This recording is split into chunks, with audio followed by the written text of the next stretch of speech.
Under the same moon, we share the love, embracing the differences like hand in glove.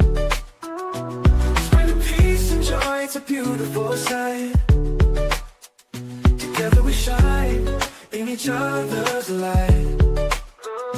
How do we stand in love's pure might?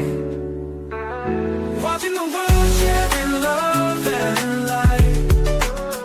Hearts beating as one in our peaceful flight. Colors of harmony painting the night. United we stand in love's pure might.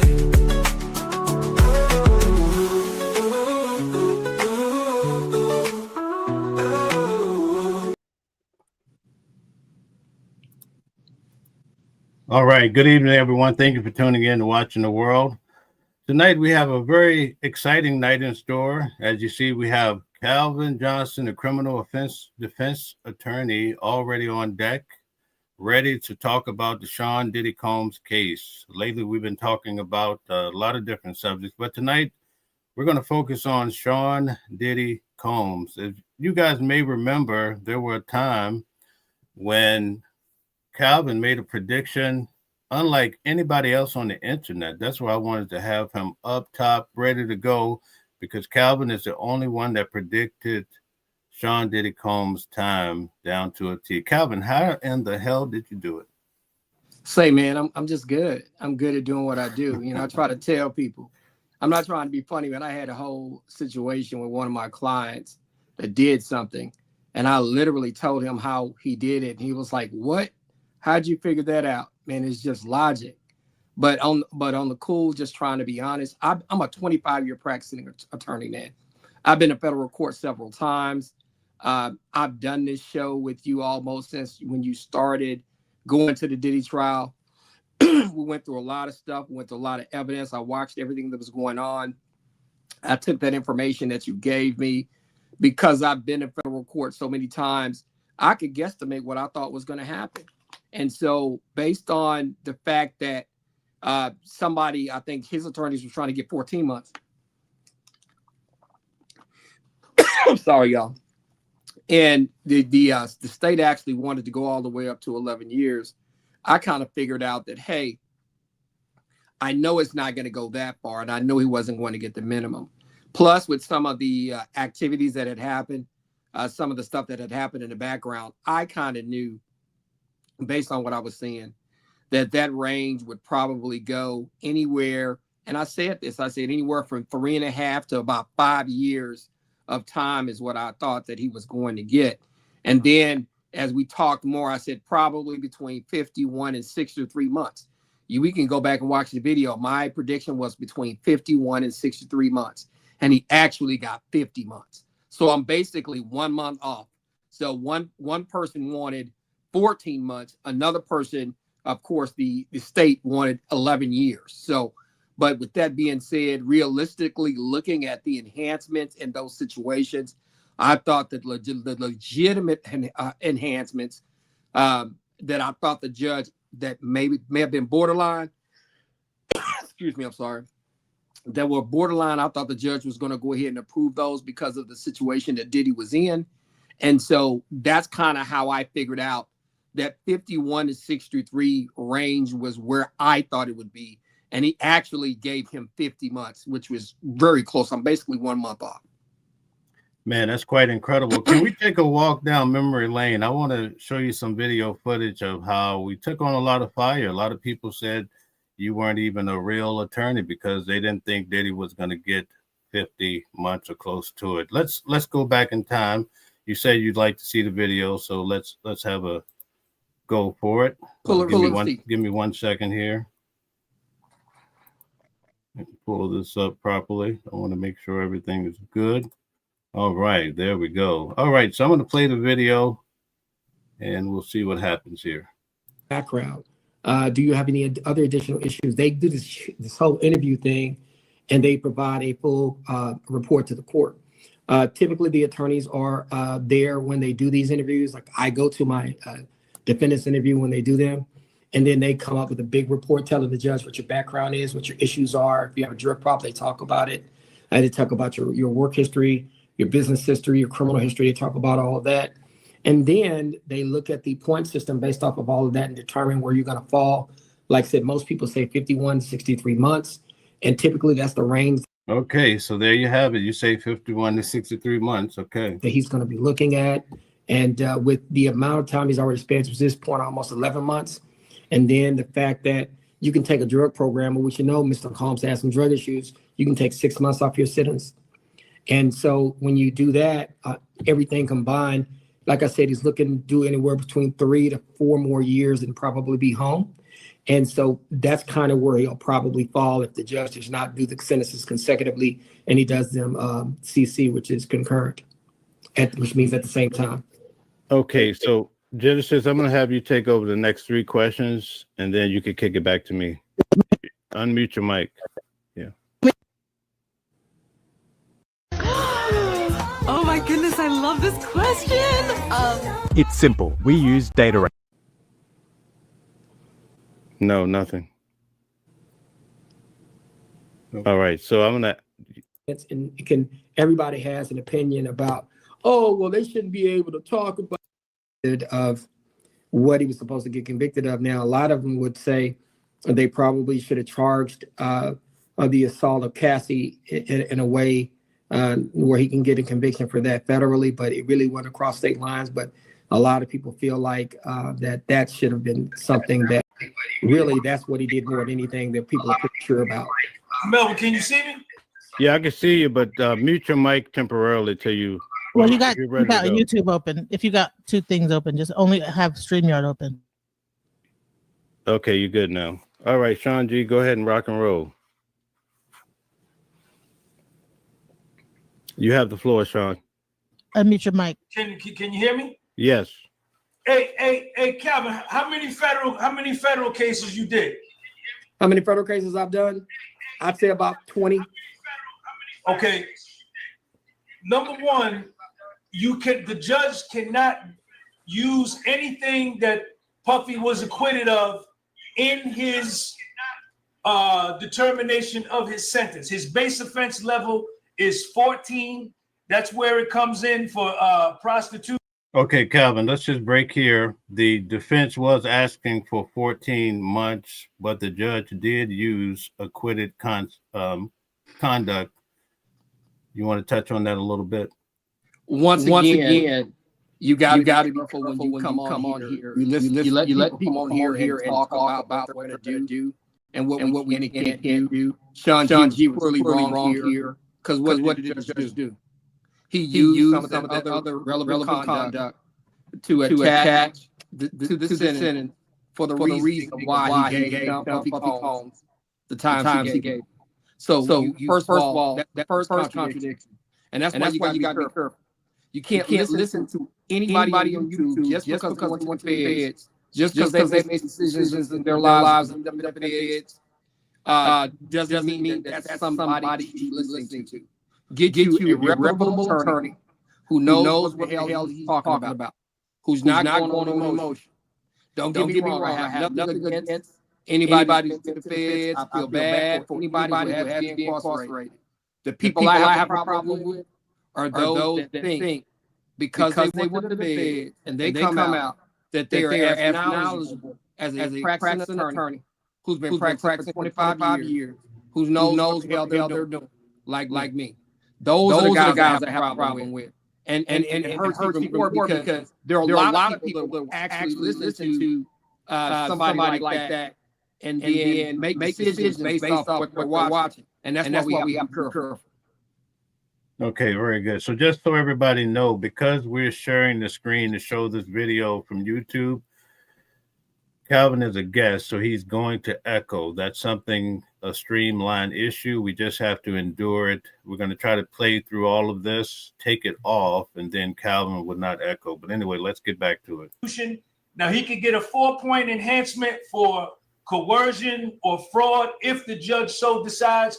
But where you're coming on here talking about that the judge can use, he could bring up the kidnapping, the arson, he cannot. He was acquitted of those charges. nothing that he was. Now, Calvin, isn't that what the judge did? That's exactly what he did. But see, once again, I understand that. I've been in federal court. I've been in state court. They do the same thing in state court.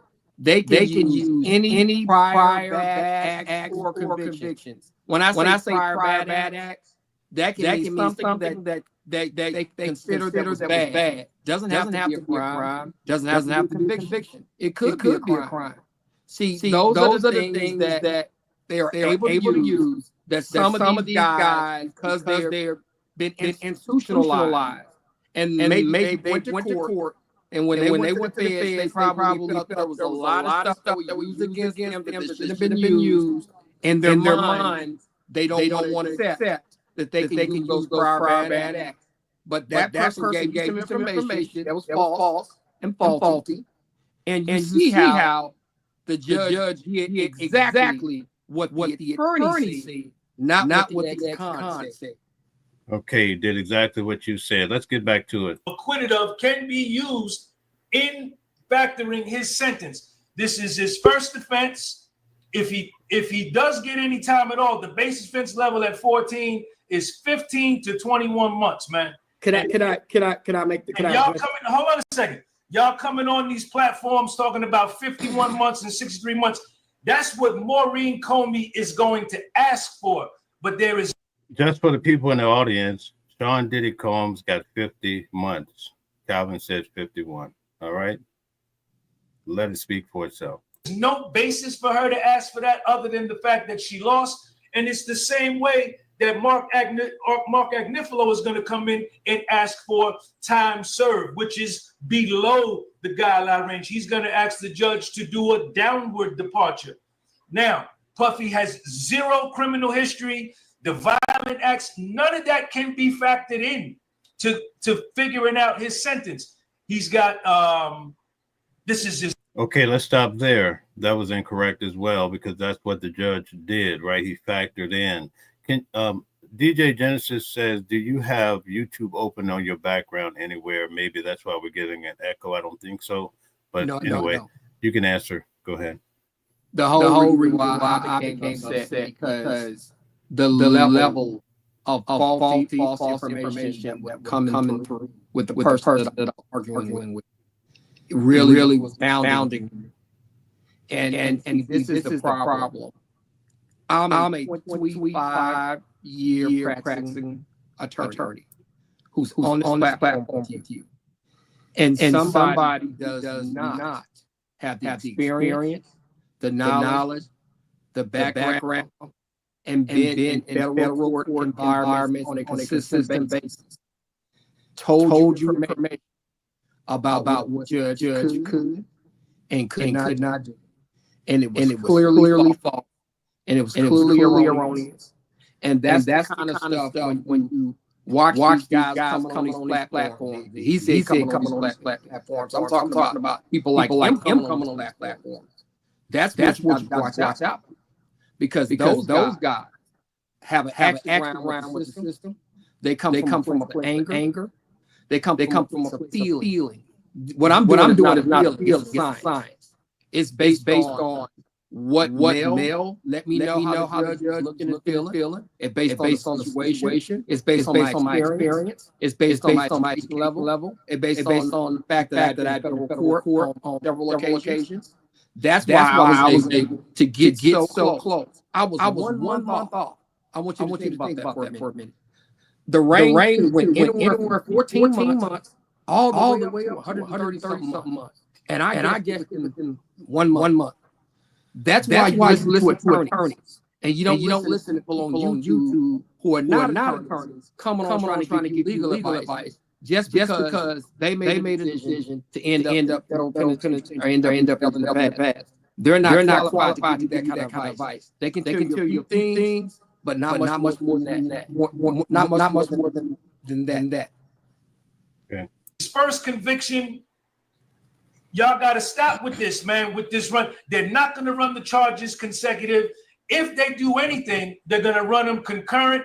And at this point, Cassie's prostitution charge has already expired the 5-year statute of limitations. So her charge may be out the window. Can I just break this down to you, my brother? I understand your opinion. I'm not your brother. Don't patronize me like that. Hey, listen. Don't do that. Listen. I don't know you. Hey, listen. Hey, listen, we're not going to be argumentative on here. Let's do this. Because I didn't interrupt him, so I don't want him to interrupt me. So let's do that first. I always tell people, you might not like what I say, you might not agree with what I say, but the judge is going to take things into account that he feels that he wants to take into account. He doesn't have to. I've already seen the sentencing guidelines. I've been doing this for about 24 years, going on 25 years. Once again, you may not like what I'm saying, but the judge, we don't know what the judge is going to do. And so this is where we got to be careful, everybody. Like for me, whatever the judge does, he does. But when as an attorney, we're taught to pick up on every little cue.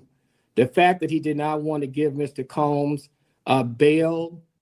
Are you looking to establish your business using an address other than your home? Wish you had a... Before sentencing, the fact that he came back almost a little more on the angry side after he was sentenced kind of gives me a cue of what I think the judge is going to do, number one. Number two, we don't know if the judge is going to run things consecutively or not. Now, I try to tell people, is he going to run things consecutively? Do I think he's going to run things consecutively? No, I do not. It's a possibility. And as attorneys, we try to tell people their worst possibilities. So if I'm Puffy's attorneys, I'm of course going to argue that, hey, he's a first-time offender. He wasn't convicted of any of the additional stuff that they're bringing up. And judge, we really need to stick to the guidelines. And judge, we really need to keep this sentence below where the guidelines are. But most of the judges, 90 to 95% of the time, will follow those particular guidelines. And when it comes to being personal, look, if you don't want me to be your brother, I'm okay with that. I'm fine. I do this for a living. I do it every day. I do it all day. So at the same time, I tell people, as an attorney, I have to prepare my client for the worst. I have to prepare him for listening to, hey, they're going to try to talk. Calvin, great point. You prepare your client for the worst. Diddy was so disappointed that he didn't go home that day. In fact, next week he had an event planned in Miami. You know, that was not proper guidance, I don't believe, but you hit a great point, my man. We talked about that. Mel, I wouldn't have had him planned an event for the following week. And I would have been preparing him. I'd have been like, Mr. Combs, I'm doing everything I can to get you home. But don't be surprised they make you stay another couple years or so. I'm just going to be honest with you. I'm doing everything I can to come because I want you to be ready. I want you to make your plan. You got your family away. You got your kids. You got your empire. You got your mom that love. This community loves you wrong, right. And I want to make sure that I put you in the right place and mindset. So if something goes left, you're okay with it. Okay. Talk about other stuff, but we're going to be able to help you deal with those things. Let me ask you. And so at the same thing, don't interrupt me. Do not interrupt me. We're not going to do that. I didn't interrupt you. And so basically what happens is I try to tell people, hey, it's my job to make sure that you're ready for the worst thing that can happen. And then we try to work back from that because I don't want you going in thinking you're going to get time served. And then next thing you know, you get 61 months. Now, because he's a first-time offender. Just so everybody know, that girl Henny is backstage as well as DJ Genesis of Detroit. So they will be coming up. I know some of you guys are here for them, looking for them. And shortly we're going to bring them up. To me, you should go on the lower end. You should go on the lower end because of that. But with that being said, based on saying that before. But no, that's what I did. No, what I'm trying to tell you is I'm making sure that people understand where I'm coming from. Now, I'm saying that now, but what I'm telling you is I'm looking at the pressure that the judge probably has on him. And I'm saying that because of that, and based on the behavior of the judge, initially seeming like he was going to let Mr. Combs come home. And then all of a sudden he goes back and doesn't want to let him come home. And then the judge may be sitting back, watching how people are reacting. And when it comes to domestic violence, when it comes to men, especially black men, man, when you're in a courtroom and somebody's accusing you in the past of doing it, or if a judge hears that, whether he's taking that into account or not, he's heard about it. And when he hears about it, you may think he ain't gonna take it into account, but let me tell you one thing, he is going to damn sure take it into account. And it's my job to tell you that, not to agree with you and make you feel good. And that's just kind of where I'm at. That's how that works for me. I mean, that's just what it is. Might not like it, but it is what it is. Listen, how many days were you in court? Did you come down to the court? I did not come down to the court, but I've been talking to Mel every day. And Mel been in court every day. So I get my truth from Mel. I was in the courtroom every day. Are you a lawyer, Sean G? Excuse me? Are you a lawyer? Am I a liar? A lawyer. A lawyer. Calvin, you wasn't in the courtroom and you got it right. That's pretty impressive. And you know what I'm talking about, Mel? I'm gonna tell you this right now, man. You got guys like that, man. And don't get me wrong. They're very confident, they're very cocky, sometimes they can be loud about it. But at the end of the day, it ends up being a situation where you're trying to save face and trying to show people how smart you are, and then that God knows what he's talking about. But that's not what you need to be doing, man. I mean, this is serious, man. I mean, Puffy is going to have to do a 2.5, 4 years possibly, and that's serious time for somebody like him. And somebody watching this show, they need to know that kind of stuff. And listen to people like Sean G, who are going to come here and not have a chance to listen to a 24, 45-year practicing attorney. Man, you don't take advice like that. I'm just being honest, straight up. Okay. Or attorney. I was an inside the courtroom observer. Okay. Are you a paralegal or attorney? Are you in the legal field? And Melvin can attest to that. Welcome to the Datadog application performance monitoring demo. Datadog APM. Now,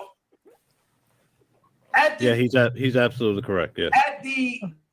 On the day that Puffy was acquitted by a jury of his peers, Submarinian didn't convict him. Maureen Comey didn't acquit him. Submarinian didn't acquit him. I didn't acquit him. You didn't acquit him. Mark Agnifilo didn't acquit him.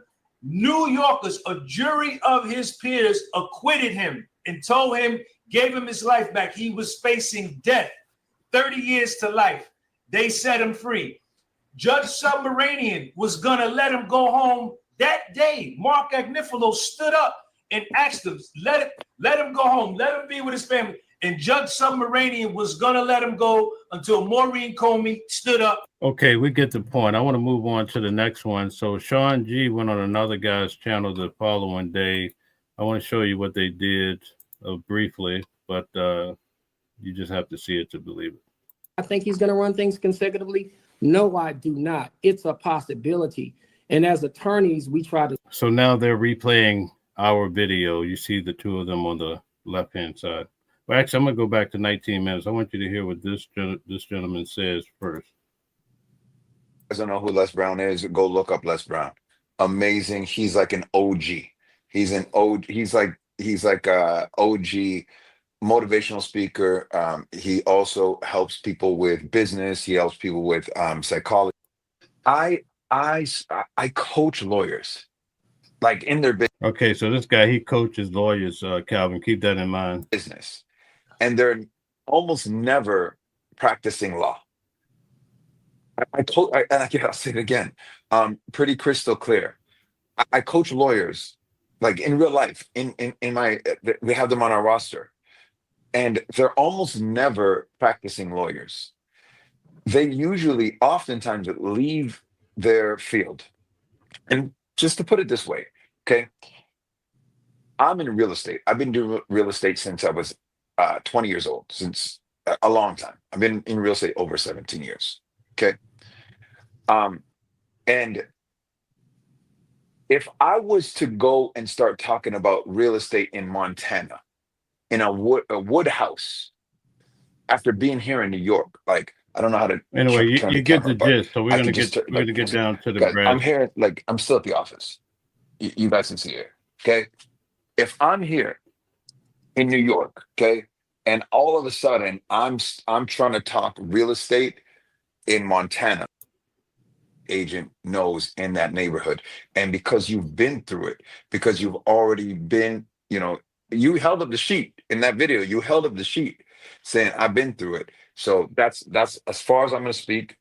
Just for those of you guys who don't know Sean G, if you don't mind, introduce yourself, brother, and then can we please play that video? And I just want to break down that video.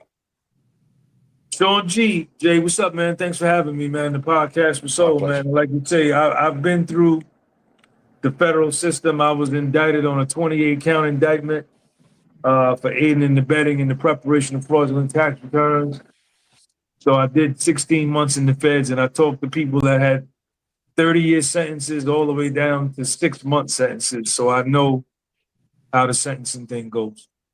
Right. Easy Q Universe says experience is the best teacher. It's facts. It's facts. Let's pull up this video. Okay, Calvin, they say experience is the best teacher instead of you being an attorney. But this is the problem I have, man. And I tell people this all the time. I was raised up in the hood. I came from a neighborhood. I had every chance in life to commit crime, to get caught up in the game, and to get tricked out of my position. Right. And I didn't let government, I didn't let the system trick me out of my position. What makes him think that I'm going to listen to him? And he got tricked out of his position and ended up locked up in the feds. And I'm being honest with you. That's one of the problems I have with people when they come like this. I'm somebody who thought what will happen. Just like I predict the future. I predicted if I continue to look around me and do everything that everybody else is doing. I looked at their end game. Their end game was jail. So why would I get myself in a position where I'm in jail? You know what I did instead, Mel? You can go to my YouTube, you can go to my Facebook. I busted my ass. I became an attorney. I went to college. I went to law school. Opened my own firm. Represented Cross draft 1 year.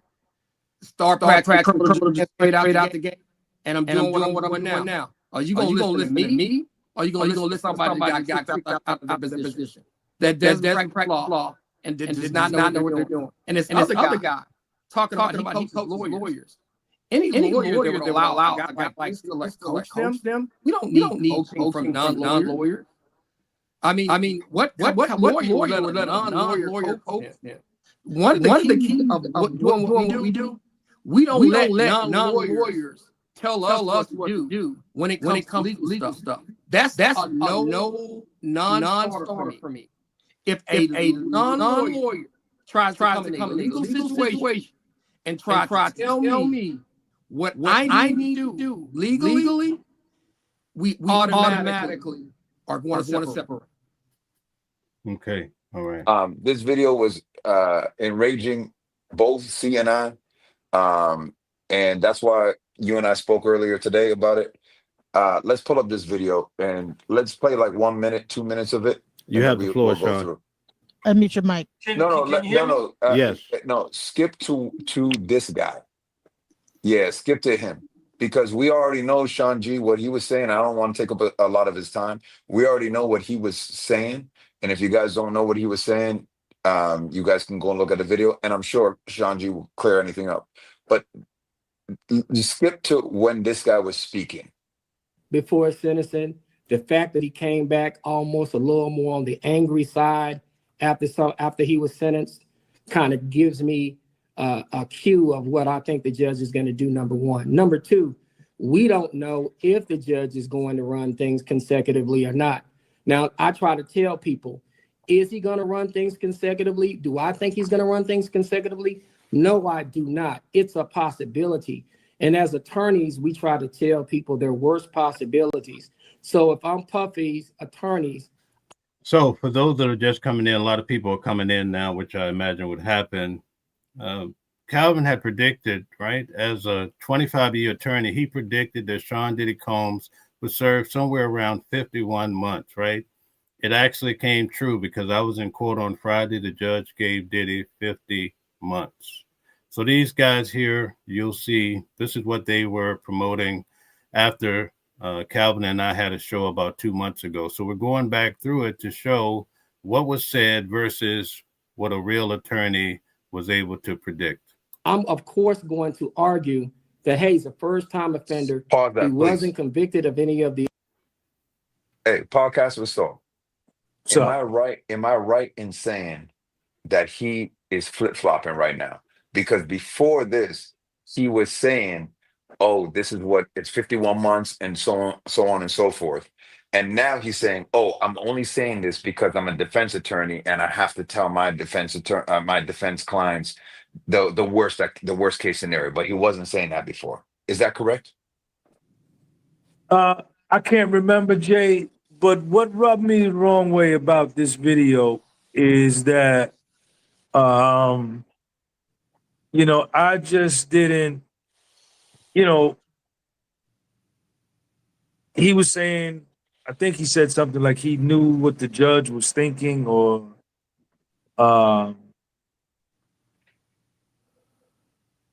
you know, and I just, you know, because Tisha Tells was saying that when she was doing her broadcast in front of the courtroom for 7 weeks.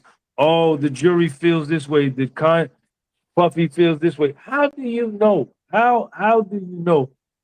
I think that what people just need to stick with is the sentencing guidelines. And then he's talking about, you know, are they going to run it consecutive? Does he think so? No, which he kind of cleaned that up.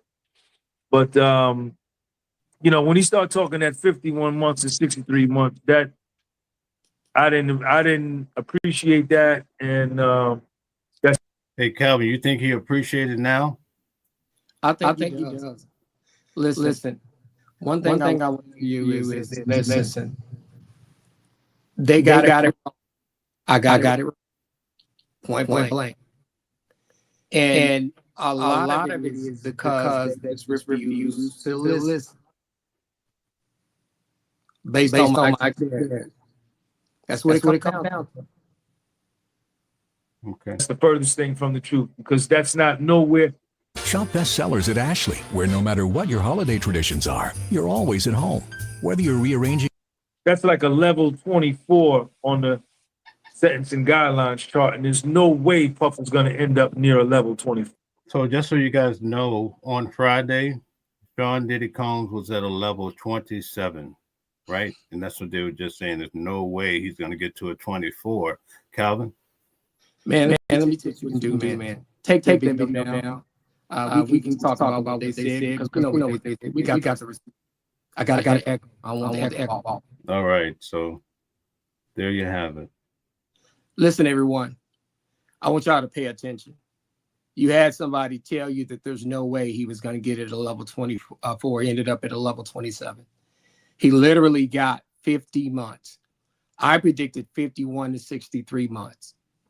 He said all of the stuff, the additional behaviors that Puffy had been involved in was not going to be used. They were used. He tried to make out like I did not know what I was talking about, that experience was the best teacher because he was in the courtroom every day, that he knew better than me. Listen, I've been in federal court. I've had people's lives in my hands. People hand me thousands of dollars to make sure that I defend them. Then I come from a neighborhood where I learned from guys who got in trouble. So I understood what they were facing. I mean, I've been doing law basically since high school. I went to the high school for the public services, government, and law. So I started wanting to be a lawyer back in high school, went to college, got a college degree, got a law degree, and I've been practicing for 24 years. You have to start listening to people who know what they're talking about. Everybody that comes on these YouTube channels, that maybe they're the loudest, maybe they're the smoothest, they're not guys you should be listening to. This is a prime example, everyone, of why you need to make sure you get good legal advice. And just because somebody went to the feds does not mean that they know what they're talking about. Just because they served time with somebody does not mean that they know what they're talking about. And don't get me wrong, listen, I feel bad for people who had to go to federal prison. I feel bad for people who had to go to jail. I don't have a problem with them. I have a problem with people who, just because you went to the feds, now you know as much as me. Now you know as much as a practicing attorney, and you won't listen to anybody. And I'm going to be honest with you. When guys go and get time in the feds, typically the reason why they ended up getting time is because they wouldn't listen to their attorneys. And what you have here is you got two guys that are not lawyers, that are not listening to a 24-year practicing attorney. Don't listen to people like that. I'm serious. This ain't personal. I mean, we could be petty today about it because I was right and they were wrong, but and the legal review with Calvin Johnson, Calvin wants to give you good sound advice. Do not listen to people like that on YouTube that are not practicing attorneys.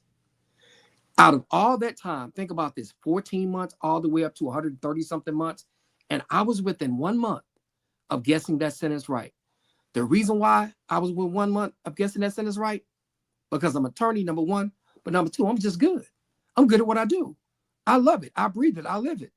And so when you want to get some legal advice, go to the attorney, listen to them, work with them. Don't get your legal advice off YouTube from people who are not practicing attorneys. This is what this is about too. Me and Mel, we want to educate you. We want to bring you into a different world. We want to take your understanding up to another level. And that's what we're doing here. What do you think about that, Mel?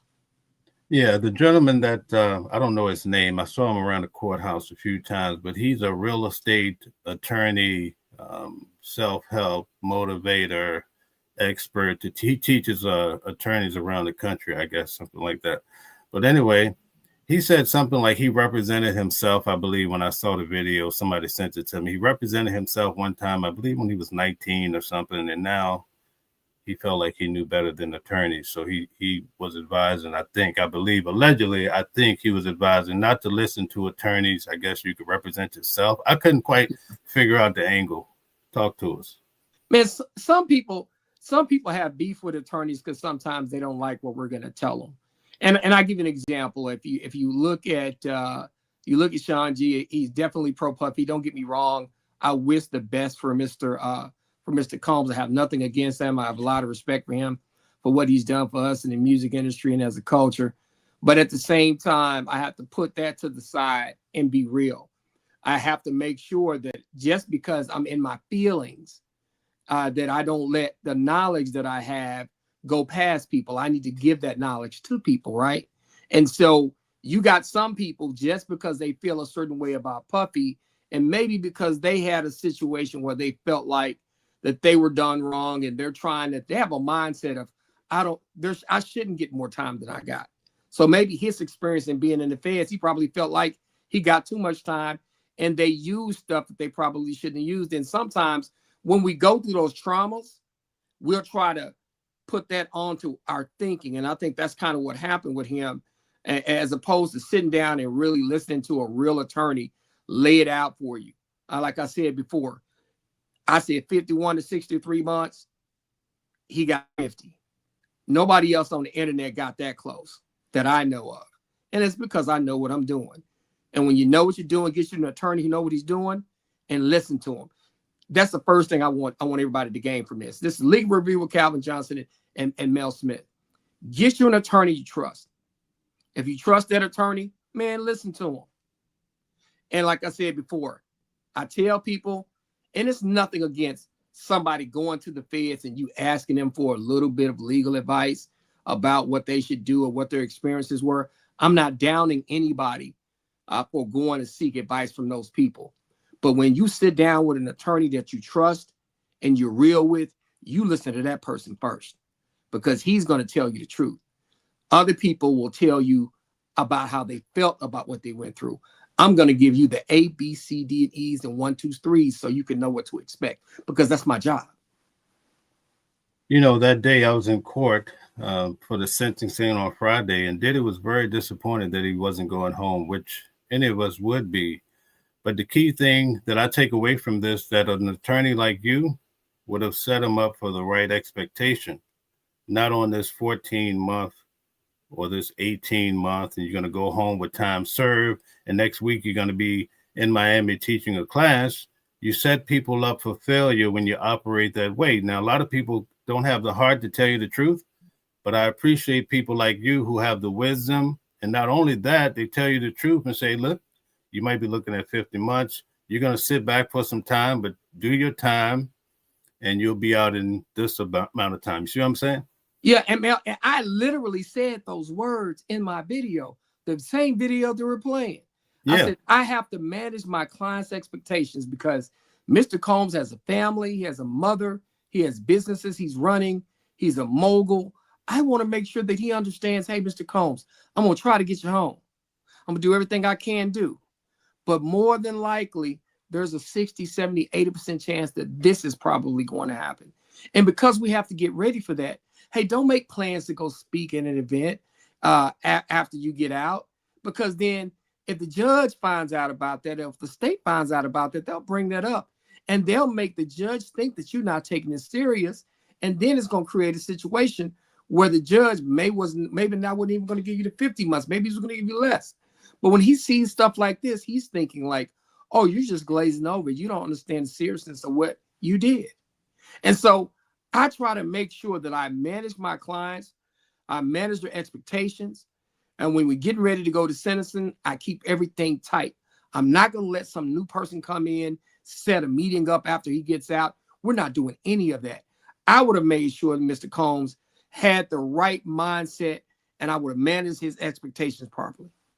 Okay, so listen, today we have so many people here from That Girl Henny group. They are demanding that she come to the stage. We won't do our real show that we typically do every week tonight.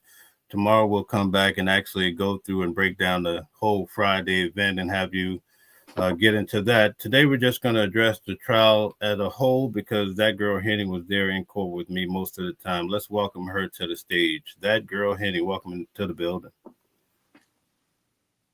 You're muted. You're muted. Thank you for having me back, Mel and Calvin. Hey, everybody. It's a pleasure. Hey, sis. And I want to say, Calvin, I was close to you, and I'm not an attorney. I said 3 or 5. So I was close. But you know what that came from? Me doing my due diligence, looking at things, and then thinking about it from a common sense logic and being in a courtroom, watching people being sentenced multiple times or watching court cases and seeing how things go. I kind of was like, okay, no, he's not going to do 11. But from the beginning, I just felt like he wasn't going to get a whole slew of time. And on behalf of those of us who don't practice law, I want to say this. One of the things I did bring to a lot of people was breaking down and understanding what this case really was, how they were charging things. A lot of people didn't understand what predicate offenses were of a RICO, because when we look at a RICO, the first thing we think is mob boss.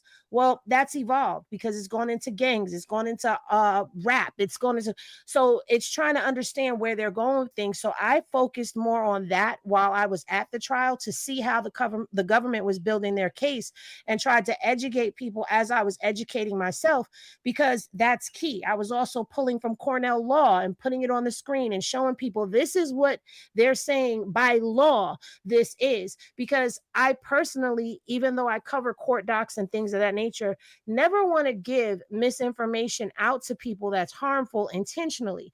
But again, I'm not a lawyer. I let people know that. I just have an interest in law.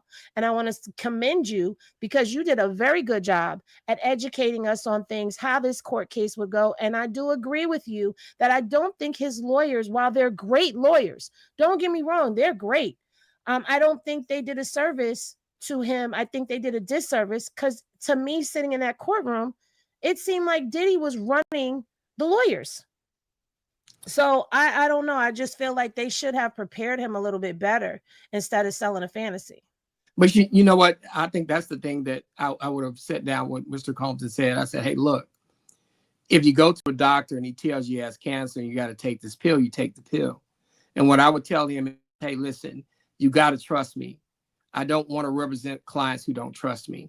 So I've been like, Mr. Combs, I need you to do everything that I need you to do. I need you to do everything that I tell you to do. I don't want you making any plans on doing events after the sentencing, because if that gets out, that's going to cause you a problem. And then I would have made sure that Mr. Combs trusted me to make the best decisions that were going to put him in a place to be successful. I commend you, That Girl Henny, for doing the job that you did. You gave a lot of information during this trial that people needed. And you, unlike some others, you gave the information and then you approached it from a common sense, kind of even keeled point of view, which when you said common sense, and that's the biggest thing I can say. I think some people, when you go to the feds or you get incarcerated or you go through a court case, sometimes it leaves a bad taste in your mouth, and you may be kind of putting some of that bad taste into what you're giving the people. And that's not what you should be doing. Like what you did, on the other hand, was you said, hey, I'm going to watch the sentencings. I'm going to watch the judge. I'm going to watch some of his tendencies. I'm going to see what other people in some of the other states' cases do. I'm going to look at some of what the other attorneys do and some of the other things that maybe some of the other defense attorneys will do to try to help their clients out. And I think that that's very, very smart. I try to tell people they're little bitty things, and like you said, common sense, but they're little bitty droplets of information where a judge would tip what he's going to do. All those times he didn't let Puffy go home. The attitude change of when they came back on the 2 smaller convictions, he was almost sounding like he was going to let Puffy go home. And it's almost like he went back there and somebody said something to him. Or a thought jumped in his head, or one of his review clerks, his legal clerk said, hey, Judge, you might want to think about this one. Something happened to where there was a turn. And when that turn happened and he didn't let him go home, I said, if he was going to let him go home, he'd let him go home now. If he's going to hold him in there, I felt like based on what had happened, how long Mr. Combs had been in there, the reason why I guess between 51 and 63 months, because I thought that fell more to the middle or the bottom middle. And that's where I thought he would fall, bottom middle, based on the situation, based on the state kind of overreaching, and then based on the fact that even though he only got convicted of a couple of things, there was a lot of questionable behavior when it came to women and abuse and some of the other things that I think the judge was going to make him do some time for. And so that's how I arrived at what I arrived at.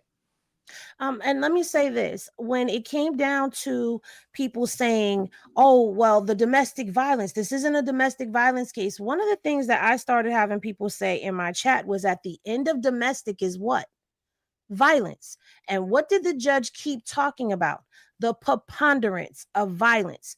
That was definitely going to play a part in things. I already knew that, like you said, watching how the judge was responding, look at how I was even saying the judge is getting annoyed with the defense team because it's been nonstop. And then he'll tell them not to do something and they do it anyway.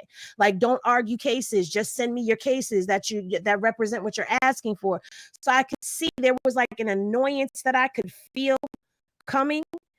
And I was like, they need to relax and slow down on all of these filings that are going on. But I do want to point out something to people. When they were talking in the sentencing and Brian Steele was bringing up, the appeal, they let it be known that if it didn't go this way, we're going to appeal. The judge, to me, also dropped down below with the PSR. I could be wrong. But it's like he dropped below the PSR, but above what they asked, to where if you go to appeal, based off of my research and what I've been doing, they're not going to stand a chance at an appeal because he didn't even go by what was recommended by the pre-sentencing report. He went safe. So there's no way to wiggle out of this. Like, am I wrong? You're right. And see, that's the kind of, that's the kind of common sense analysis. That girl, I got to give you a round of applause. Thank you. And the reason why I say that, that's the kind of common sense you do. What did I say? When I say middle, bottom, middle, which means fall right below what the PSR from the government is asking for. When I say government, you got the probation office of the government, and then you got the United States attorneys asking for one amount, which was crazy, 11 years. But the PSR that the federal probation office did, it was at this amount, and judge went right below that. And the reason why judge, I think, also did that, and that's another reason, and me thinking he was going to get 51 to 63, is because when you fall right below, if I go to an appeal and I have a federal probation office recommend 57, 58, 63, whatever, and I give him under what they were recommending, it's hard to say that there was some bias there. And the judge was very, very smart in doing what he did. Some people think that these federal judges are just pulling numbers out of the sky. No, he understood that he wasn't going to go at the same rate that the federal probation wanted, and he wasn't going to do what the state wanted to do. But if he did a little bit less than what federal probation wanted to do, it's going to reduce the chance that Mr. Combs would win on appeal. I think Mr. Combs, if he tries to appeal, I don't think that's the right route for him. He could actually end up getting worse. Sometimes people think that you can appeal and get more. He could actually. That was going to be my next question to you too, because I was looking. Can he get? Listen, this is what I do. I'm an undercover geek, is what I tell people. I'm a nerd. I get into the books. I like to research. One of the things that I saw was, if the judge feels that Judge Submaranian did not give enough time, he could find himself going back to resentencing for more time. Bingo. So this could play opposite of him. Plus, if you stood in court and said, listen, you accounted for your drug addiction, you apologized in the 9th hour, because nothing, and Mel, you know this, during the whole trial, nothing about anything that was put on, said, or any of that gave remorse for what he was there for. But in the 9th hour, he says, I'm sorry, Cassie. I'm sorry, Jane. And Judge, I'm willing to take anything that you give me, right? So if you're willing to take whatever is given to you, you don't appeal. So to me, again, I don't know, just me as a person looking at it, if you said that in court and you appeal it, then you still are showing no remorse. See, that because you said you were willing to accept your consequences for your actions, basically. Can I pause for 1 minute? I just want to, for the record, right, for court, right? Calvin, the judge started off saying that the prosecutors wanted 135 months. The defense wanted 14 months. They said probation had recommended 70 to 87 months. The judge made a mistake toward the end and said, basically, I'm sentencing him according to probation, which was, then he corrected and says, oh, he was at 60. Probation was actually at 70. After, in my opinion, after he saw the kids and they all really poured their hearts out for their father, the judge took a 5-minute break. He took another 10 months off. So it was at 60. He knocked it down to 50. So ultimately, under probation 70, he went 50. I just want to give that to you guys' conversation, and then I'll sit. But once again, that was a safe sentence, and that was a smart move for the judge. And then I think one of the problems that I think attorneys like myself run into with somebody like Mr. Combs, because they're so used to being in control, right? And I'm used to being in control. I'm not going to lie. When I have a case, I take full control of it, and I'll tell you this why. I'll tell you why I say that. If a client comes to me and wants me to work with them and get them the best I can, and I'll tell them, hey, do everything I ask you to do. I want you to do it. If something goes wrong, you can blame me for it. I'm good with it. But what you're not going to do is I give you some advice.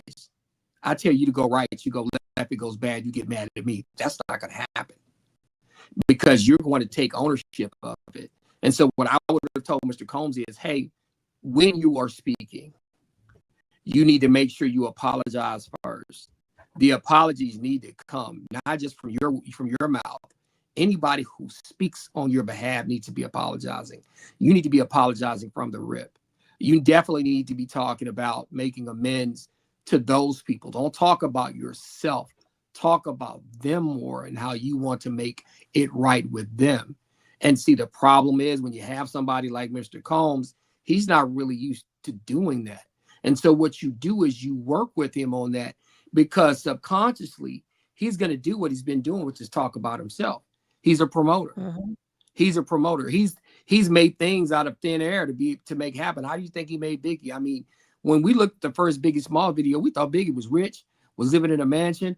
Man, Puffy had maxed out all his credit cards and the rent the boat and the rent the mansion. We thought they were already there. But once again, it's because he's a control freak. As an attorney, I know I got a control freak as a client. I'm going to pull some of that control back, because that control comes off as aggressive. It comes off as, even as the defendant, I'm even trying to control the judge and what he's doing. And that's not how you want to come off.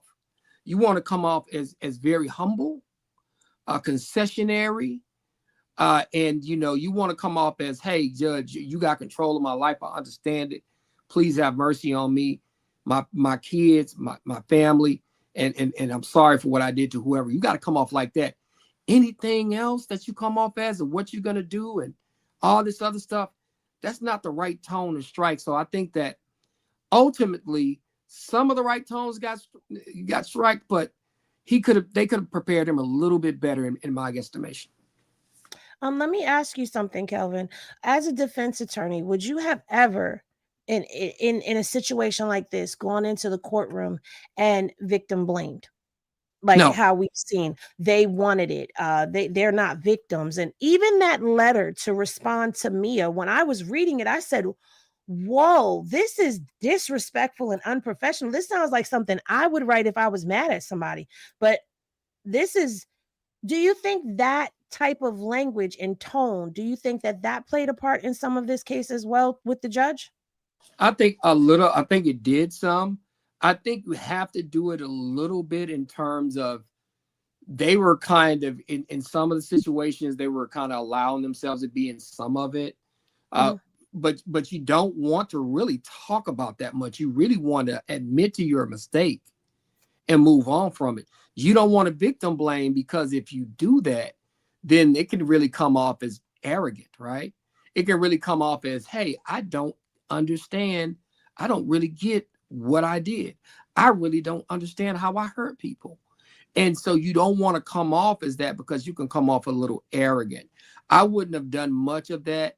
And even when it comes to the letters, writing them letters and that kind of stuff, man, what I tell my clients to do, and this is going to sound crazy, every phone call that you have that ain't even talking about the case, you want to tell your mama, I'm sorry for mom, I put you in a position. I'm really sorry to those people about what happened, because at the end of the day, every phone call, every letter, you want to show concession at every point, because it's going to come out. And if you don't show that concession with a judge, when they do have some convictions, and you have to realize this culturally, right? When you see something like that and you look at the video where she almost got a head kicked like a football, right? That almost got punted. You got to know that an image like that is going to stick in a judge's head, because it's stuck in mine. And so just think about a judge's head. It's going to stick in the judge's head. And that's why you got to be careful. And we watched that video so many times. It's ingrained in our memories because we saw it.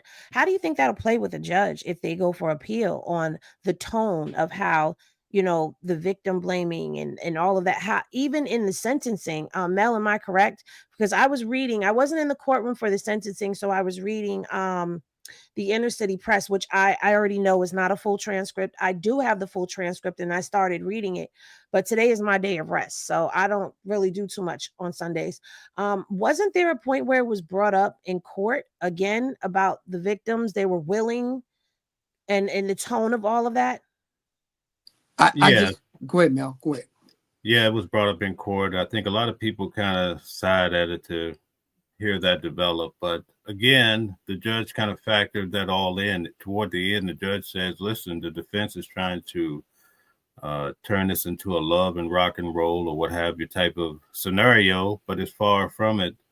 And what I found to be interesting is this, and I'm going to bring this up to Calvin and see what your thoughts are, because it ties in nicely to what that girl Henny is saying. In the beginning of the trial, right, when they had the opening arguments, the argument for prostitution was that, hey, this was not prostitution. He was paying the men for their time. Well, at the end of the trial, they said, oh, he was just having some makeshift porn operation, right? And they brought in all the dynamics of it. So it's like, because they had 4 different shops of high power attorneys, it's almost like I use the allegory of 4 people riding in a car. They get into a ditch. They start arguing about who has the best idea to solve the problem. They try Ronnie Way first, Calvin Way second, try Mel third, then finally they try Jacob. Then the old guy across the street say, listen, I've been watching this whole operation. All you have to do to get out of the ditch is to put a block here, boom, boom, and they're out of here. And that's what the judge said. I watched the whole trial. You can't fool me. You can't. you can't just keep switching this scenario. And the judge said you started off saying you were paying for time. Now it's porn. Like, what is it? Right? Talk to Exactly. us. Man, judges do not like when you play games like that with them.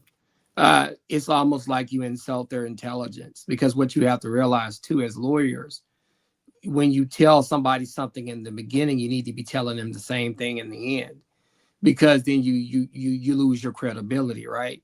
And so you don't want to disrespect the judge by insulting his intelligence. If you told them A and B, and then at the end you're telling them 1, 2, and 3, that's not going to fly well with him. And then he tends to not take what's coming out of your mouth serious. He tends not to trust your information that comes out of your mouth serious as well. So, and with these federal judges, and this is one of the things that I try to educate your boy, Sean G. Nim on. These judges, these federal judges have a lot of power, and they have a lot of control, and they're going to use it. Some of the federal judges are some of the most powerful judges in this country. And so when you start telling them what they're not going to use and what they can't use, when they hear more of that, they're gonna go and use it. Mm-hmm. And so that's why I try to explain to those people so that they understand, so they don't just jump out there randomly making statements about what they think somebody isn't going to use. That judge in there had total control of what was going on in there, and he let you know it. Okay, let's take a quick pause here. I just want to tell everybody, thank you guys for tuning in. We have over 200 people here. Please hit the like button at each respective channel that you are in. Share and subscribe. We appreciate all the comments. We're going to allow people to come up and express themselves and ask questions in about 15 to 20 minutes, so bear with us. When you do come on, please show your camera, and welcome on stage DJ Genesis. We look forward to your questions and all you want to contribute to the chat. Hey, DJ Genesis, long time, girl. Hey. So my question is, and I think it's really an interesting thing, I want to kind of shake the table when it comes to the Sean G situation, because he said that he wanted to bet you $1,000 that P. Diddy would get time served, that he wouldn't spend no time in prison, and that you didn't know what you was talking about. And he, then he gets on it with his buddy. Look, I've done my own cases, and I got the list right here. I got here. How long have you been a lawyer? Have you done any federal trials and this, that, the other? But okay, so now it's crickets. But you said that you wanted to do a wager, right? And then Mel said, okay, I got 1,000. He said, I got $1,000 wager. Mel said, I got the 1,000. So where's I'm sorry, I'm shaking the table. Listen, man, drop that cash app. Get your point. Drop that cash app, hey man. Put my cash app at the DJ Genesis. Come on, Sean G, with my money. Show me the money. Show me the money, man. Listen, I didn't want to take that money. Listen, I didn't want to take his money. I mean, so first of all, you're wrong. Then you come out here with your chest out like a peacock, and then you lose $1,000, man. That he might not be able to recover from that, man. So I ain't want to have to do. I didn't want to take his money like that, man. I didn't want hashtag to. Sean D, where the money? Sean G said he's a man. Right? He's a man. Where he's a man. Hashtag everybody put in the comments. Hashtag Sean D. Where's the money? Okay. Yeah. I was ready to go. And he said, I'm a man, Judge Submarinian. I'm a man. So be a man and pay your debt. Okay? Yeah, pay your debt. I had my 1,000 ready to go long time ago. Yeah, you can't say all that stuff and be ready to put some money on the table and disappear when it's time to ante up. I don't bet people like that, man, because I'll turn into Big Red from the 5 Heartbeats. You know what I mean? I want my money. I'm not gonna be playing around. I'm not gonna be playing around. So I'm gonna turn into Big Red. My office hours are 9 to 5. Okay. Hey, Calvin, tell everybody where to find you, who you are, man.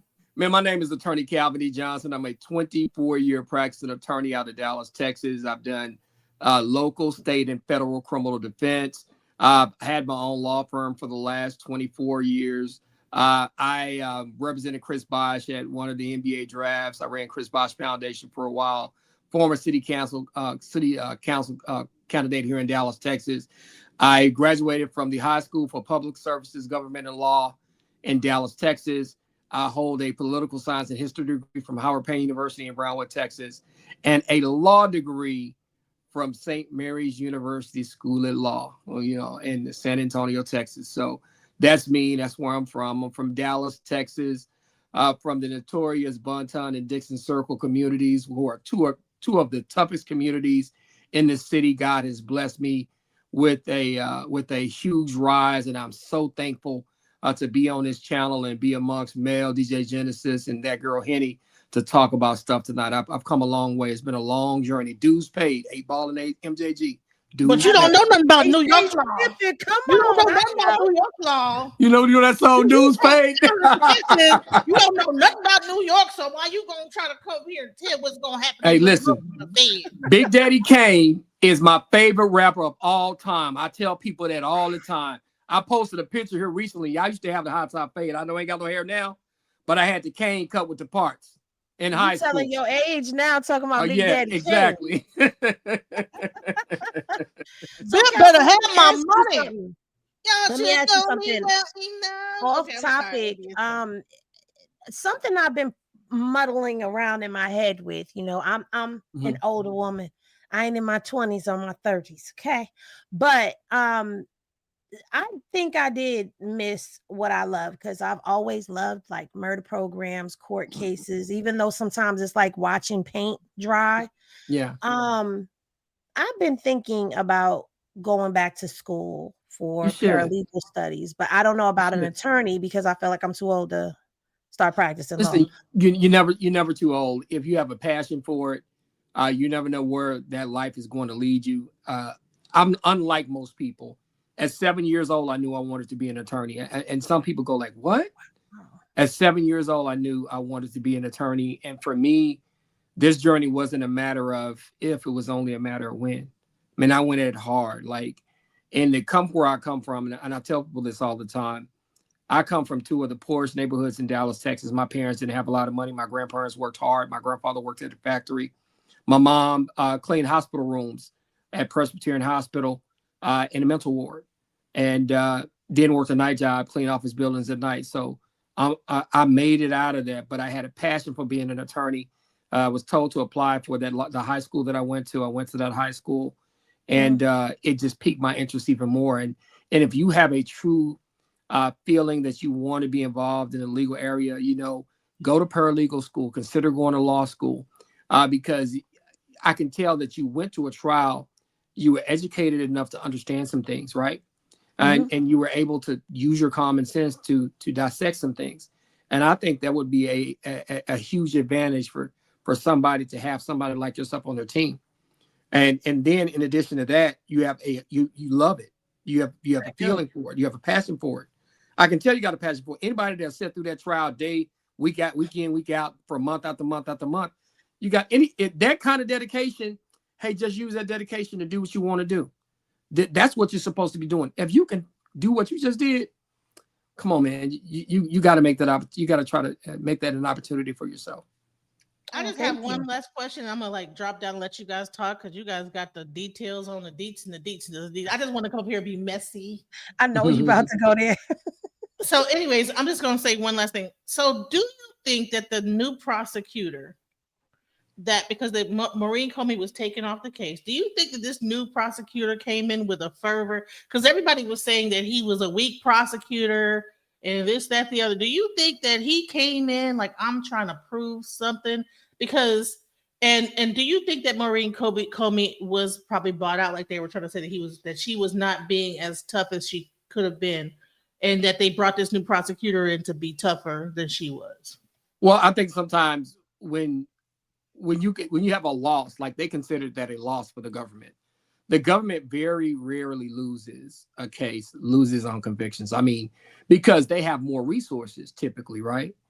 Typically, they have all the resources, they have all the marbles, but occasionally they'll run up against somebody like Mr. Combs who can afford really, really good attorneys. And so, and then when you have a new attorney coming in on a high-profile case, of course, people are going to want to step in and prove themselves. So when you have somebody like that coming in, they're going to really try to go in and show that they should be on that case, and that's just kind of how that works. But when it comes to Comey, they probably, because she lost in a sense, that was probably a hard loss for her. But with that being said, I'm gonna be honest with you. I think some of the stuff they charged Mr. Combs, it was a far overreach of some of that stuff. He did some stuff that he shouldn't have done. He made some bad decisions, but some of the stuff that they were trying to charge him with, man, it was ridiculous. And you got to be careful too, because coming from our standpoint, when you're an African American man that's almost worth $1 billion, that doesn't really happen ever. And so we always have our eyebrows raised, to be honest with you. So that's something that you just want to think about in the background. But you know what I found really interesting though? The things that they did charge him with, they left the stuff that would have stuck against the wall on the floor. So I just have had this feeling because when they were doing the RICO, my whole thing was, okay, what are the final charges going to be? What are the final predicates that they're going for? Because we heard about so much stuff in those 7 weeks of trial that I knew, okay, this is what they're talking about with that. So that matches with this predicate offense, and this matches with that. And when they finally came down to what they were charging him with, I said, well, I built a better case against him than the government did. But you know what it is too? You got so much stuff, so much information out there. You can have too much information, number one. And then number two, sometimes you can overload your jury, right? When I say overload your jury, there's so much going on that the jury can't really follow you. And in addition to that, I try to tell people some of the information that they probably would use to prove some of those predicates. Sometimes there's converse information that's bad that would help Puffy. Because you have to realize they didn't call as many witnesses as people thought they probably were going to call. Because some of those witnesses probably had problems. Like maybe it's a good witness that Puffy did something to or was involved in some behavior in. But then they look, after they interviewed that witness, they go like, oh, but that witness also has this problem, this problem, this problem, and this problem. And so sometimes you can have that happen and where they can't really go to those predicates because they can't get them in, because if they do, they run the risk of helping Mr. Combs. Because you have to realize they have to prove the case beyond a reasonable doubt. Mr. Combs doesn't have to. Well, see, there's two of the charges off the top of my head, and two of them that my mind was blown, they didn't go after, were the firearms. The serial numbers were scratched off of the firearms. They were on his property. They found a firearm by his bed. Like why not go for the firearms? Why not go for dealing in offensive matters? If we're talking about the freak offs, those things, why not go for blackmail? You had proof that there was a wire sent from Cassie's mom to him. And I mean, yeah, it was sent back. But again, the analogy that I gave on that was you can't go into a bank and rob it and then come back and say, well, here's the money back. I didn't mean it. No, you robbed the bank. So you already had that stuff there, but you went for things that even I myself was sitting here like, that's not going to stick.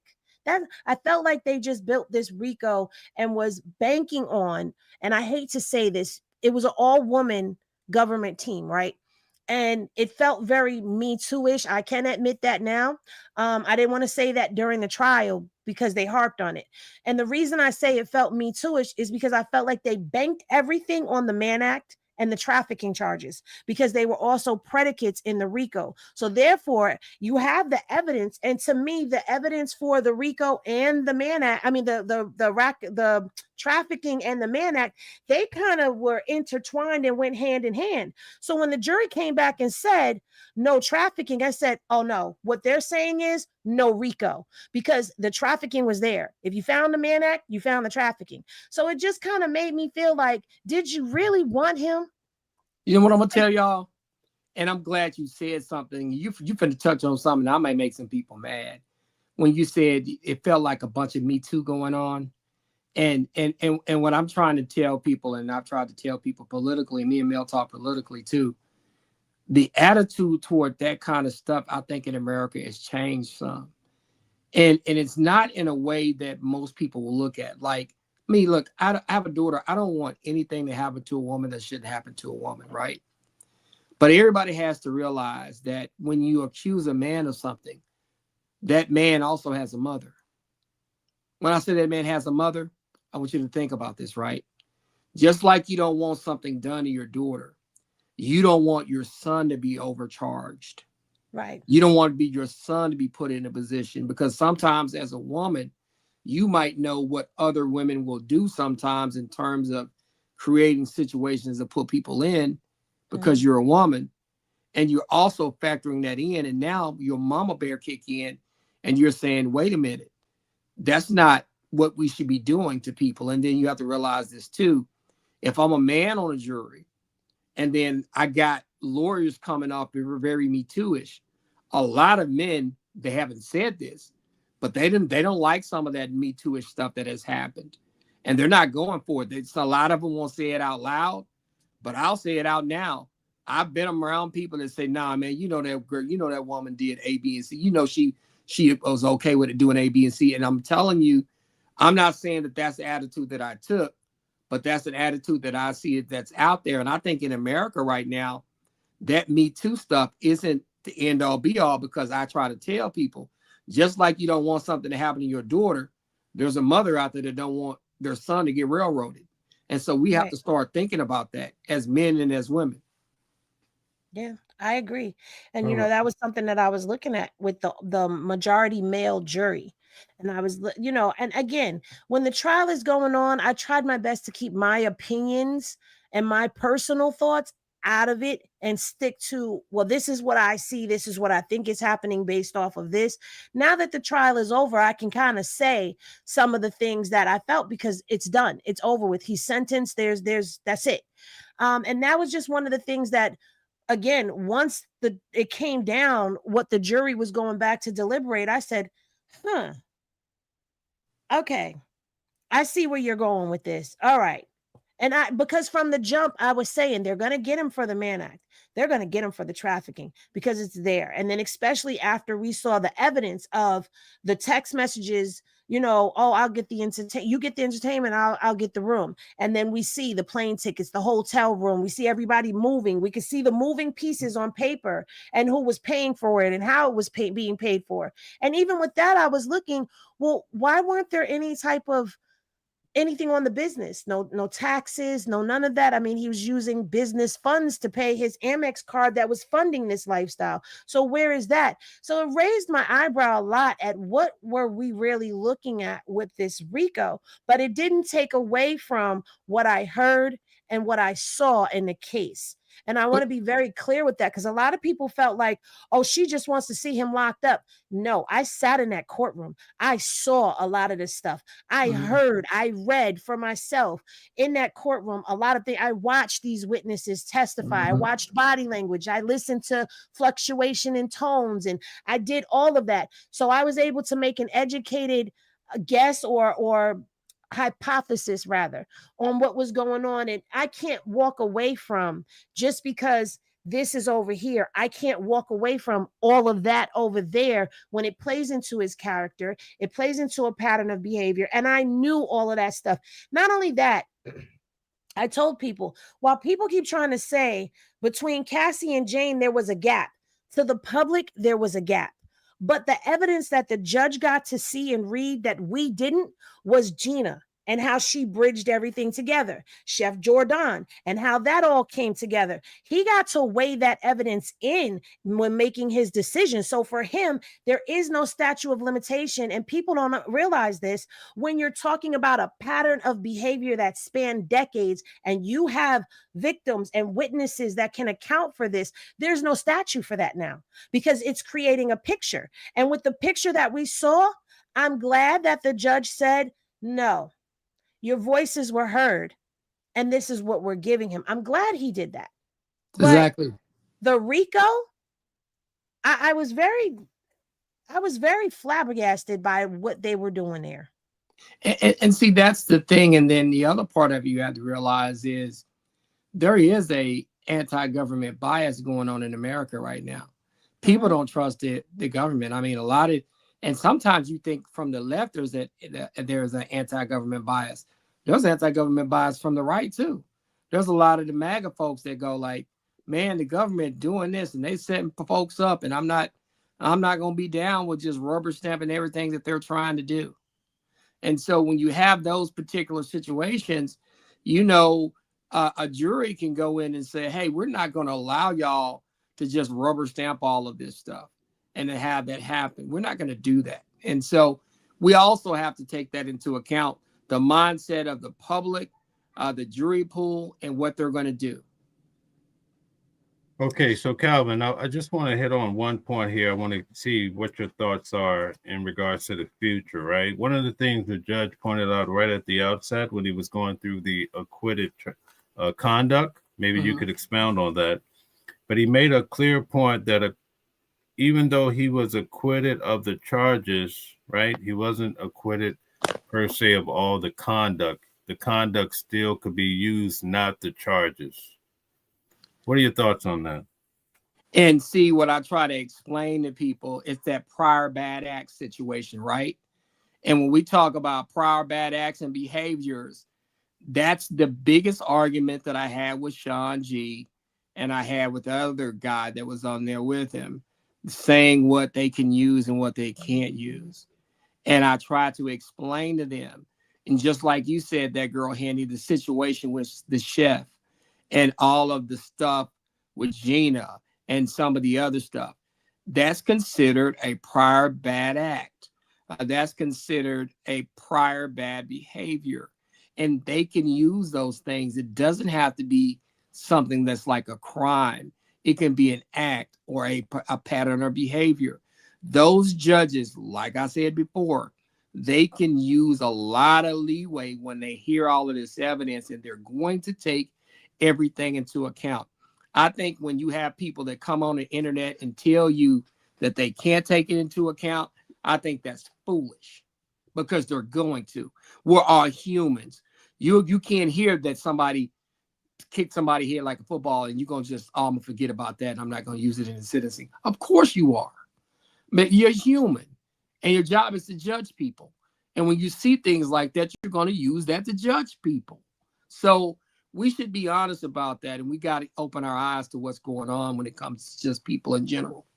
The attorney said that Diddy is out of money. Diddy also said in court he's out of money. They also stated that he has over 100 civil cases. In my personal opinion, which I don't like to express often, I would say cut back on all these attorneys. You know, keep your money. You have all your kids, you know, take what you have to take care of them and try to navigate your civil cases. What are your thoughts about that? Because it seems like if he does this appeal and he keep all these attorneys and so forth and so on, it seems like a nightmare. Yeah, he needs to leave the criminal part alone. He needs to pivot and try to save his empire, because the civil suits are the ones that are more dangerous. They need to be handled properly. He needs to get those things put to bed. He needs to do whatever time he needs to do and get on back home and leave the appeal part alone. I think when you do an appeal, that can be extremely costly, number one. And number two, it doesn't allow you to move past your situation. I think what Mr. Combs needs to do is take the drug program that they're going to have him take, try to cut as much time as possible off his sentence. Maybe he can do another couple of years and come home if he does everything like he's supposed to.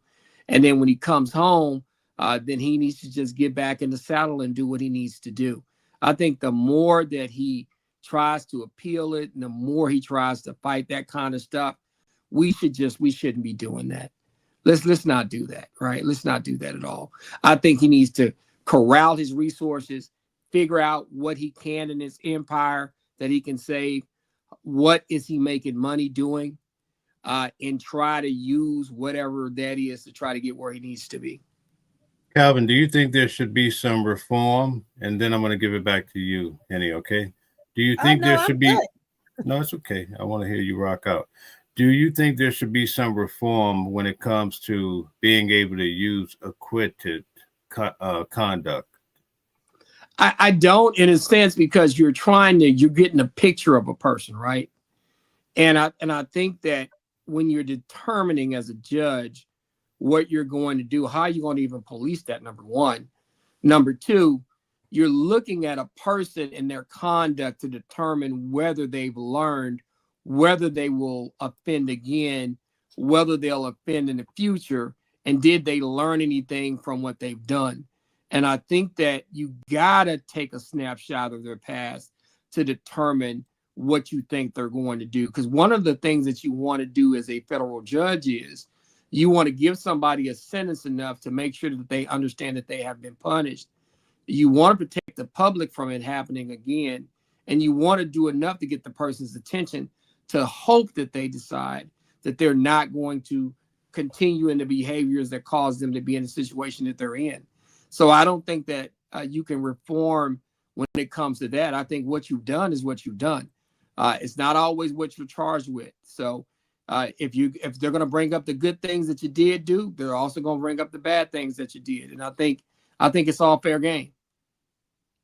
Okay. I noticed that when the judge gave his final rendering, it seemed like he went through a whole typed up pages and he had it all down to a T. It wasn't like any of it was something that he thought for the moment, right? And I did notice that when he asked for the 5 minutes, I felt like he was going back to make the adjustment of time. This is my private speculation. Do you think that's the case? He pretty much came there with his mind made up, and maybe he tweaked it a little bit based on what Diddy said, his kids said, but for the most part, everything was written in stone. I think he gave it a base level, and I think he was going to give a few months up or a few months down based on what he heard. That's what smart judges would do. You're going to give a base level of what you think you're going to do, so you don't have to be up there thinking about the whole entire range. You've read the reports. So if he came in at 70 or 60, he's thinking like, I can go down 20 up 10, down 20 up 20, depending on what he thought. And I think that he heard enough to where he got down to the 50-month range. But I think he probably had a range in his head when he came in there. And then he probably went down from there based off what he heard and what he saw that day. Ultimately, I think that the lawyers themselves did a good job fighting the case. But I think that when it came to managing his expectations and his behavior at the sentencing, after he got found guilty, and how they approached the sentencing, I would have done differently. I would have made sure that Mr. Combs understood that, hey, there's a potential that you could do more time. I would not have let him plan to do any events after he'd gotten out. That would have never gotten out. That right there. Listen, if he would have told me, I'm planning to go do this a week after sentencing, man, we might have broke out in a fight right then and there. Okay. We might have, because there's no way I was right. going to plan to do that. Let me give you a little breakdown to that real quick, and then I'll back out. So basically, I think Brian Steele, he said that Donaldson, the tall black bald-headed attorney, he would explain what happened in regards to that. So when Donaldson got up, he kind of took the heat for it and said, listen, I set this up for him to do teaching. It's not some money-making event. He's going to be teaching through this network. And it turned out that this network was a nonprofit organization, seemed to be headed by an ex-con or felon, what have you, right? Mm-hmm. So they had him come into the courtroom. The judge really didn't want it to happen because he said, listen, I have this guy's letter. I don't really want to bring him on. Donaldson really pressed it. He was like, okay, bring him in for 2 minutes. The guy comes in, black fella, and he gives his spiel, right? But check this out. I want to go there, right? I want to get your real opinion. This is independent media, but I'm going to talk to you straight, okay? Basically, most of the people that run the big media around the courthouse are really affluent white people. And in fact, to be at the highest level of media, in fact, the people that they choose to come on some of the big networks, what they look at first, right, is how many followers you have. Then they'll make an exception to put somebody on that may be of a different shade, okay?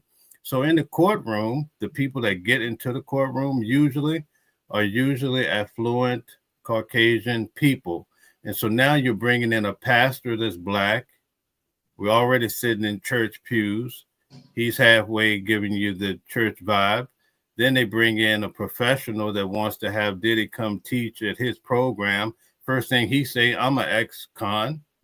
These people are not buying that. So why would you bring this type of show on a day when, listen, we're living in a world that's, we're highly judged, brother. I'm just giving it to you straight. Yeah. I know people don't want to hear what I'm saying, but what do you, I mean, to me, you have to be able to read the room.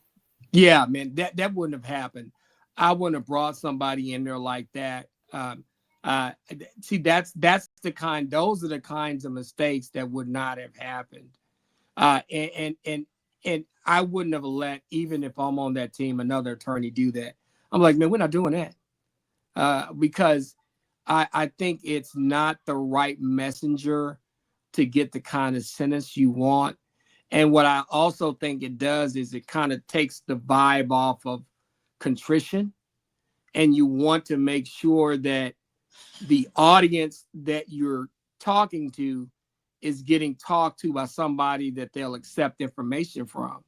Those guys that are sitting in that courtroom, and even that judge, they're not trying to hear something from somebody who's an ex-con at that point. They don't want to hear from that person. Nothing against what that person went through, but in that situation, it's just not appropriate. And that's something that shouldn't have happened. And if I was on that team, that wouldn't have happened. His 2 minutes turned to like maybe 9 to 10 minutes to the judge. Was like, okay, thank you. Like, enough is enough, right? Yeah, man, that's a big moment. I mean, do you want, let's be honest, right? Your life's on the line, right? How long have you even known that person? I don't want somebody, and that's another thing that I think we're missing here, right? If I'm going to have somebody come testify for me, bring my lifelong friend, bring somebody who knows what I am and who I am. Don't bring somebody who does some program who really doesn't know me, and I'm going to put them up there to speak when my life's on the line. I just don't think that is something that was smart, and it wouldn't have happened if I was representing Mr. Combs. Well, I feel like, like, again, reading it through Inner City Press, I wasn't moved by Nicole Westmoreland. I was very uncomfortable and very like, what is going on that you are sitting here crying Lord have mercy. and presenting? That was a mess to me. It was a mess. But when the kids got up there, even though I wasn't in the courtroom, it had me sitting there like, oh, watching the video. I'm like, wow, he did do a lot. And, when you talk about the judge possibly going back and, changing some of these months that he was thinking, I do agree that I think maybe the children did play a part in it, especially being that he said, thank you. I needed to hear that. Right. But in the back of my mind, as soon as we went to the next thing, it was like, Cassie, the Intercontinental Hotel, the gash in her forehead, the bruise behind the makeup, like all of that just came flooding back into my memory, because I'm not gonna lie, I almost got swept up in it myself. Like, dang, okay, yeah, just give them I almost got swept up because it was real emotional. I don't want to say it was scripted because those are the kids, and I really feel like those are their real emotions. But I also know the defense's job is to come in there and we got to put this on. You've got to do this. So I understand what they were doing. It was pulling at the heartstrings. And I was like, oh, and then Baby Love, I'm like, oh. But then I'm like, wait, that's his family. What about Cassie? Cassie said she's got nightmares. She still got night terrors. Her husband still has to help her work through this. She tried to walk in front of a truck. What about Jane? What about what Jane's son went through? And then Jane's baby daddy, being who her kid's father is, what she's dealing with in the trolling department of things, or probably even the legal aspects, because he's already threatened legal actions against her. And it just started spiraling in my head as I'm waiting for the next tweet to come in. All the stuff that I heard in trial just flooded right on back. So it was like, it was good for the moment because it pulled me in. But then as soon as it was over, everything else and why we were there came flooding right back into the memory. So I do think that did cut some of those months down. I do. And see, that's what I'm talking about. That's the kind of stuff, just like I said, if my life on the line, I'm putting my kids up there who I done put everything into. I'm not putting some random ex-con who I don't really have a relationship up there. That was wasted time. And, you know, that was wasted time. And that was also wasted moments. And that's why I said, no, you know, get the kids up there. And then the defense attorney crying, especially you're a woman up there representing, that was not appropriate. I know you get emotional, you work hard, but I think that maybe she shouldn't have done that. You can get emotional, but that crying and boo-hooing, I don't think that served him any justice when it came to that. I don't think that did him any good with that. Agnifilo cried too earlier on in the trial, by the way. I can see, you know what, I can see some of that because it's very emotional when you're fighting hard for somebody. But to have a woman cry in a situation like that when Mr. Combs has been accused of doing certain things, that's not a good look. Because what the judge will see is, oh, he's manipulated her to feeling sorry for him. Right. Yeah, you don't want that, man. That's a bad look. And then the thing is, she's also a survivor. So that popped in my head like, did you get played as a survivor? Like, I'm a survivor, okay? And let me tell you, it took a lot of work for me to be able to sit and think rationally on things without my emotions being attached to it, because it's hard when you're a survivor. But if you do the work, I'm here to tell you, you can do it. You can have a functioning life. Does it always go all the way away? No, it never goes away. It tainted the very fabric of who you are, but you do have a life after that. You can have a life after that. But I felt like, did he play on that? Because even for her to speak when the verdict came in and all of that, and for her to say, oh no, I wouldn't be representing him if he didn't change. He's a changed man. Girl, do you not understand gaslighting? Do you not? Because when I look back at that apology after the video came out about him at the hotel, I just felt gaslit by him. Yeah. Because you just told us that Cassie was a liar. Bingo. Now this video comes out, and now you're telling, I'm so disgusted with myself. Yeah. A lot of people put themselves out in the street for you, and then we got ran over. Right. And I just also felt like too many lawyers spoke. Like at one point, I'm at home and I started playing a clip from Dave Chappelle when he had the Wrap It Up box. I started playing that because I'm like, come on. This shouldn't take 8 hours. Like, why does everybody? But then when you sit down and you break down the strategy of each lawyer, you look at each aspect that they attacked. They came out playing chess. Like, we're going to talk about the emotional aspect. We're going to talk about the constitutional aspect. You're going to pull on this aspect. So I got it, but I just felt like it was overkill. It was way too much. Yeah. And that happens sometimes because you got a lot of people wanting to be in the limelight at the end. And then sometimes you got a mix of strategies. But I try to tell people that's one of the risks you run when you have a large defense team. Sometimes I've been on defense teams where things work. I've also been on defense teams where we're butting heads about stuff. So sometimes that can happen when you have a large defense team on a huge case that's been going on for months. Sometimes you're going to have that. Everybody's going to want a little limelight. Let me tell you how sharp the judge was, right?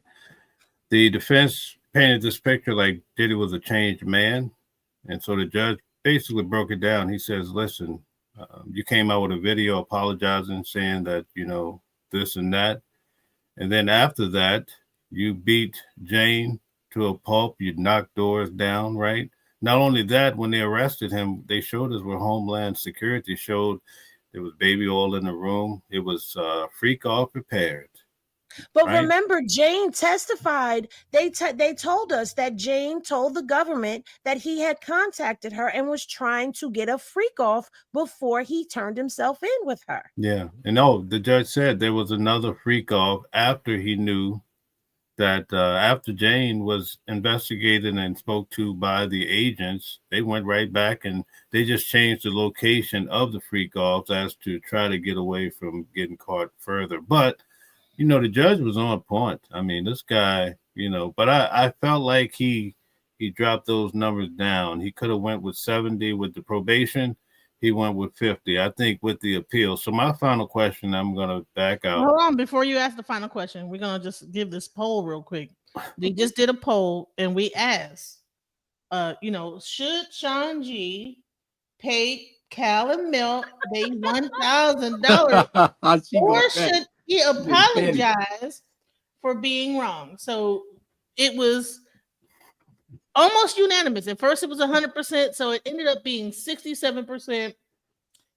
B better have my money, and 33% an apology should suffice. So you just want to let you guys know that, little tidbit. Hey, y'all, let me say something real quick. I think he should do both. I think he should do both. Apologize and pay you your money. Let me tell y'all this. When all of that happened, I kind of was reserved about it, and people were actually kind of surprised that I was so reserved about what was going on that night, because I kind of saw what was happening. And I've seen guys that have been to the joint before go to the feds, be angry about it, and they will come out and think that they know as much as a practicing attorney. But at the same time, I ain't gonna lie, I got my feelings a little bit about it, and I'm gonna tell you why. Because I look at myself, I could have taken a lot of bad, wrong decisions in my life, right? I could have I grew up in a neighborhood where drugs were being sold, people were making lots of money. I had opportunities to do wrong, and I didn't take those opportunities, right? And instead, after watching everybody else take those opportunities and go to state jail and go to the feds, I said, I'm going to be the lawyer. And so I made the decision at that point to where I was going to become an attorney. I did all the stuff I needed to do, and I'm an attorney. And what kind of pissed me off, because I'm gonna be real with you, we're gonna be real petty right now. I had somebody coming on telling me what I don't get to do. And my whole deal was, I've made the right decision. You let them trick you out your position. They use you, G. You know what I'm saying? You let them infiltrate, and they use you, G. Like New Jack City, you let them infiltrate. Me, on the other hand, I avoided all of that. I became an attorney. Yeah, I get to come over here and do that because I did the right thing. I went and got the education. I went and got the knowledge, and I care about my clients, and I care about the people that come on this show, because your reputations are important to me, and also the people that watch this show to get this information. So don't come around here just because you're trying to get some followers on YouTube and start giving people bad legal advice, man. People taking your legal advice and going and using it and ended up going down there and get more time. Don't do that, man. I'm just being real with you. I ain't trying to be. I'm being petty, but I'm not being petty.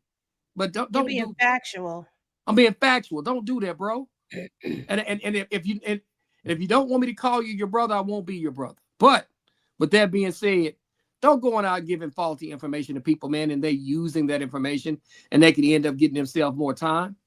And that's why we got to be careful. This whole show, when we started this, we were talking about Diddy and what we thought was going to happen. And that girl, Henny, you went and did your research. You did your work. Mel, you went to court every day. You did your research and you did your work. You shared every single thing, every single moment of that courtroom with me. And you explained everything to me that was going on. I did my own research. I watched what I could watch and see what I could see. I took the information that everybody gave me and I put it in my little mini computer upstairs in my head. And I got within one damn month of getting a proper sentence. And I was able to do that based off y'all work. Yeah. I was able to do that based off y'all work.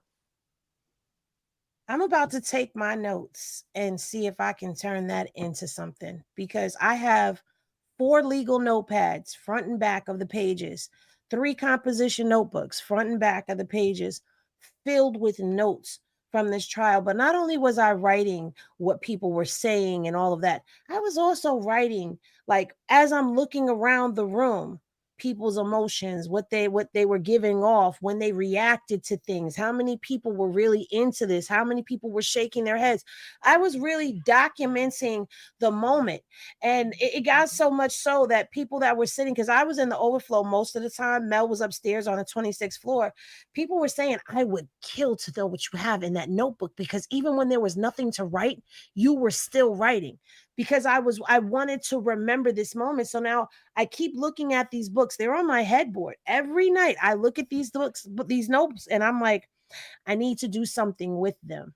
Turn them So into I'm something. probably going to be contacting you very soon to find out what I can legally and can't do legally with the notes that I've taken, because that's an experience. You got to think, this was a moment. Okay. It was a moment for us in our community. It was a moment in hip hop. This was a moment. Yeah. And we were there. Like me and Mel, we were there every day. Rain, sleet, snow, hail. We was there. And I was outside every day, 3-4 times a day, giving commentary and reading my notes to everybody. And I really want to not let that moment be in vain.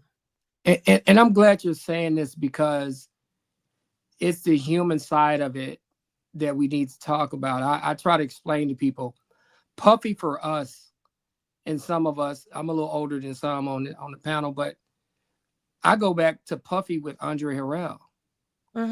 Like Andre Harrell is the OG. He was in Crush Groove. I mean, Andre Harrell, I go back to Puffy and Father MC and Mary J. Blige and Prince Marky D, and when he was with Uptown. And okay, then look, Calvin, I'm 46. Okay, so I'm right there. You know, you're right there with me. So we go back, and Puffy, along the way, we've grown with him as he's aged, we've aged, and we went from basically hip hop dancing all the way to where he's doing Rock the Vote and owning billion-dollar liquor companies, being involved with billion-dollar liquor companies, and being one of the most affluent African Americans in the entire country that happens to be African American. I mean, it's where hip hop started, in a sense, and how far it went monetarily and culturally. That's how important this moment in this case was. Now, we hate some of the negative stuff that has happened along that way, but I'm glad, Henny, that you documented what was going on in that courtroom, because when you do that, you also in your mind have what happened before we got to this point. And then in the moment, what are people feeling? What are they seeing? What are they saying? Are they cringing? Are they sighing? Are they shaking their head? I can read their thoughts. And it's one of those things where I'm glad you did that. And I would imagine that there's something that you can do with that to bring the audience closer to the experience that you just had. Yeah, because I can for sure 100% tell you that everybody that is now running around saying free Puff was not saying that during this trial. They did not start saying that until after that verdict came down. There was emotion in the room. In the upstairs in 26, you weren't allowed to do a lot that we were allowed to do on the 24th. So as the verdict was coming out, and they said, on count 1, Rico not guilty. Woo! Count 2, trafficking, not guilty. Woo! Mann Act, guilty. All of that was going on in the courtroom, and I'm looking and I'm like, y'all were just sitting here talking about how a piece of crap he was yesterday. Y'all were just saying all of this stuff before lunch. And now this verdict comes out and you're celebrating. That's not what you were saying.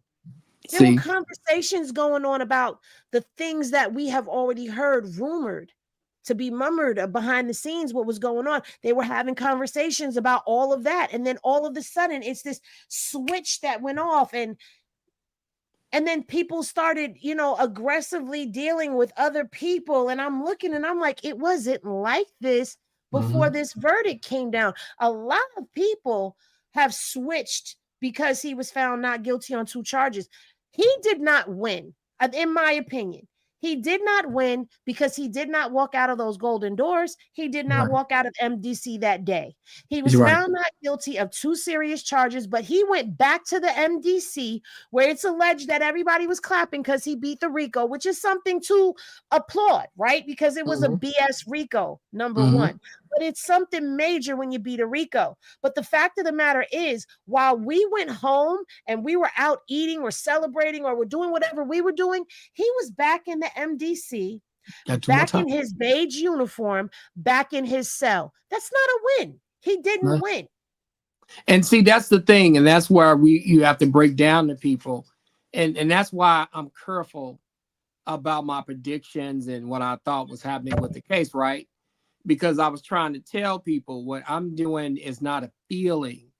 It's kind of watching instances of people's behavior, looking at what I know as an attorney, looking at the possible ranges, looking at my experiences with judges, and then saying, without saying if you like Puffy or not, honestly, what do you think is going to happen?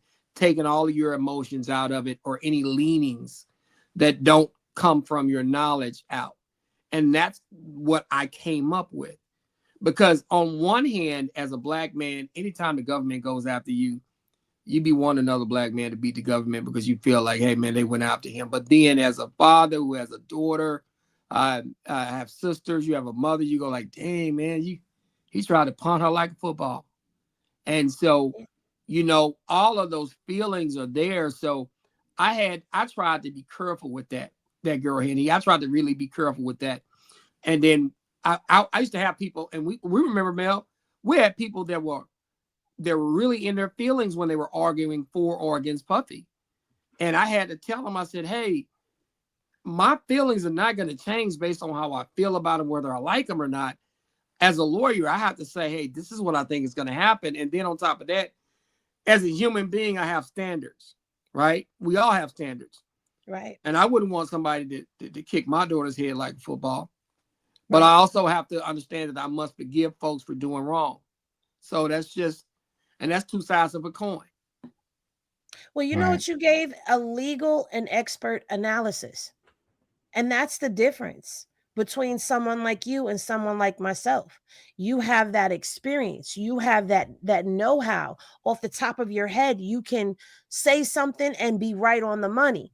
And I think, I'm just going to be honest, it was highly disrespectful and insulting to you as a man, to your intelligence, to the years of dedication that you've put into your craft, to go head to head to make it seem like you didn't know what you were talking about, especially from someone who doesn't even have half of the legal experience that you have.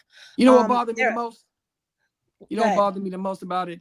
And I'll say this, that he was another brother. Yeah. Because the disrespect that I get from my own people, those are the things that bother me the most, that we don't respect each other. Would he have done a white lawyer like that? No, because he's praising the Mark Agnifilos and Mark Garagos and Teeny Garagos and Alexandra Shapiro and Jason Driscoll. He's praising that whole legal team over there. And what I found offensive as a sister watching it is when you said, brother, don't call me brother. I'm not your brother. You don't know the arrogance of it all. Yeah. You really that invested? It makes one wonder, are you on payroll?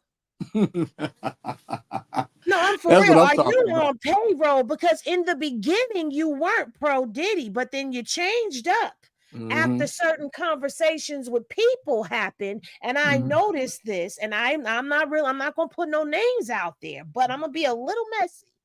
A lot of people had one opinion. And then when particular people that were part of Diddy's camp spoke to them on the side or gave them an exclusive interview, all of a sudden they switched.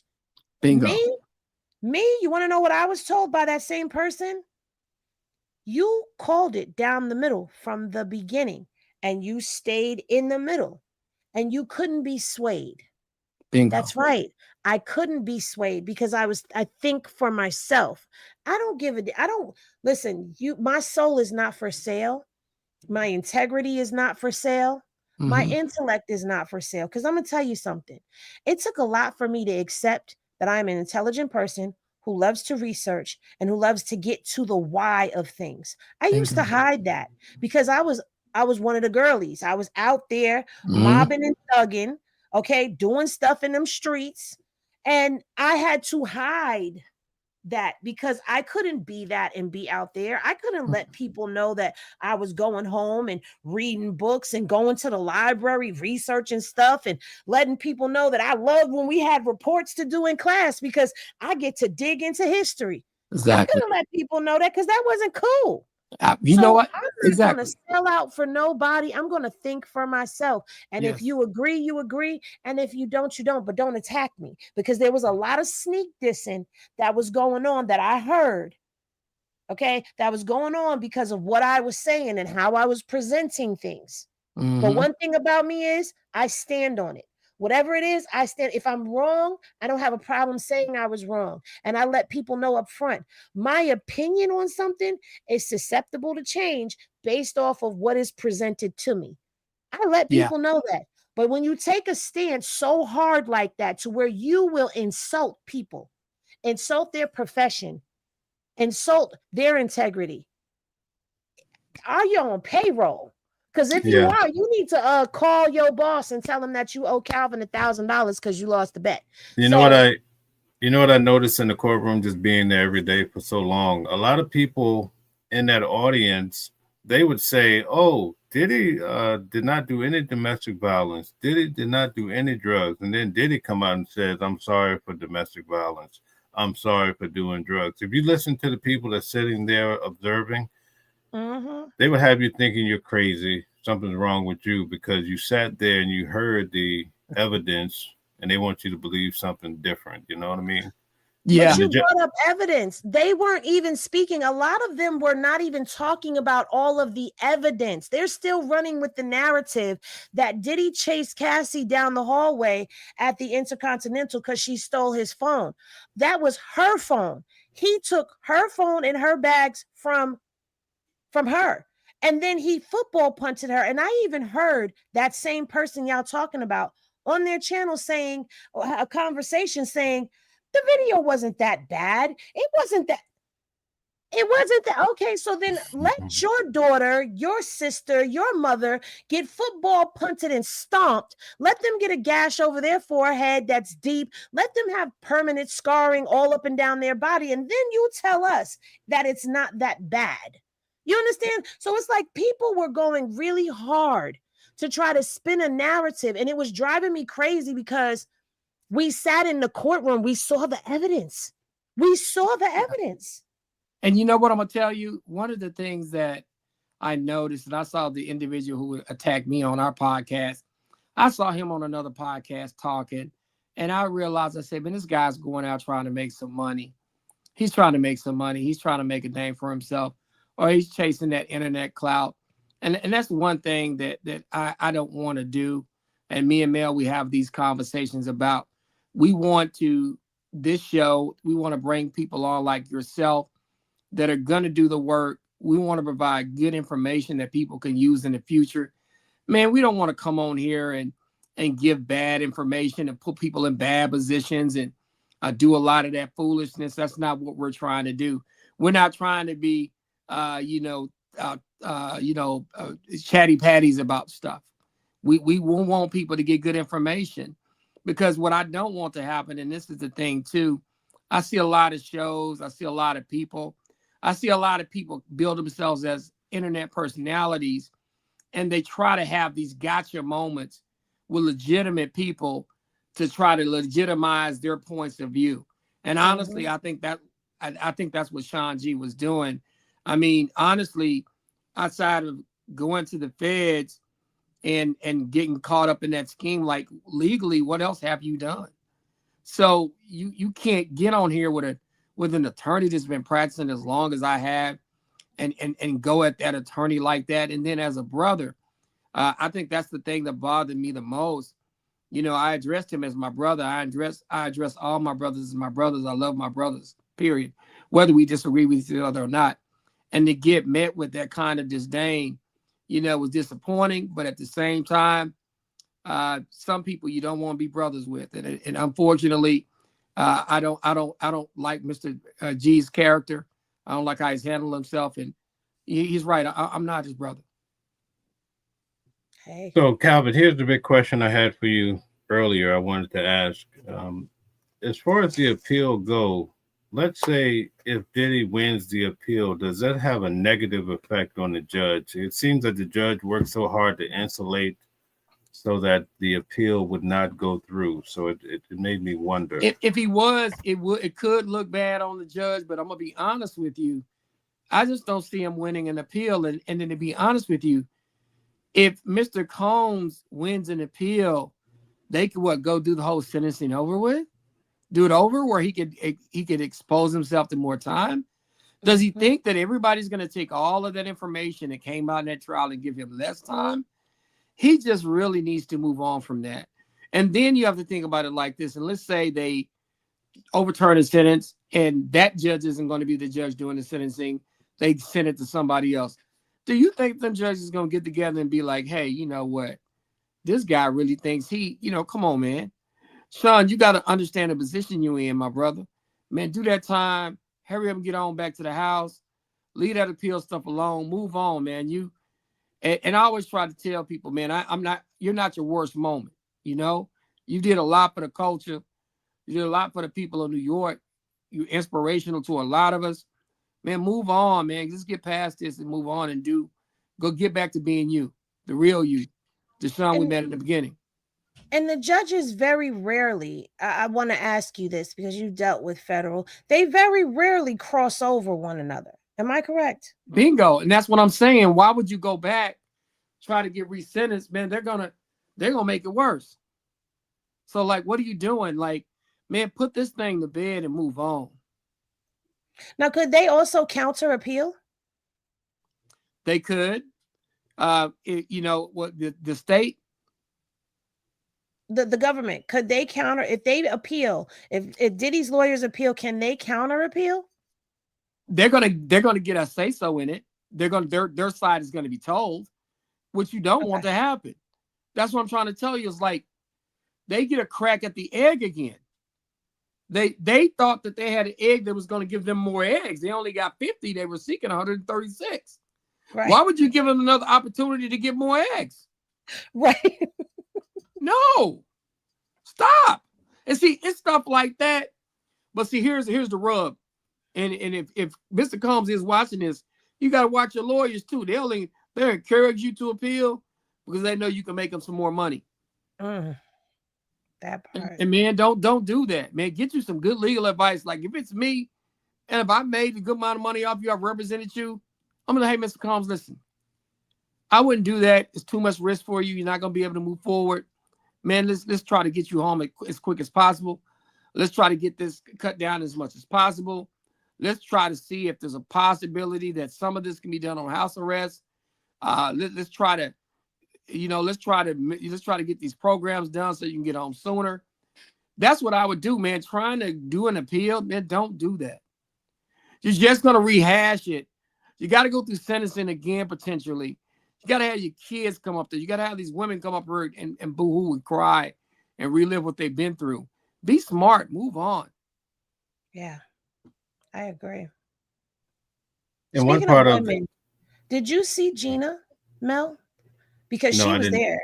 I didn't see her. Yeah, she showed up to court, which to me, I'm questioning why, if she didn't answer the subpoena, has she not had to answer for any repercussions? Because if I got subpoenaed and I didn't show up to court, I would be in trouble right now. But I think they didn't want to seem like they were going after the woman and they were going overboard. Because I think that's probably what they were thinking.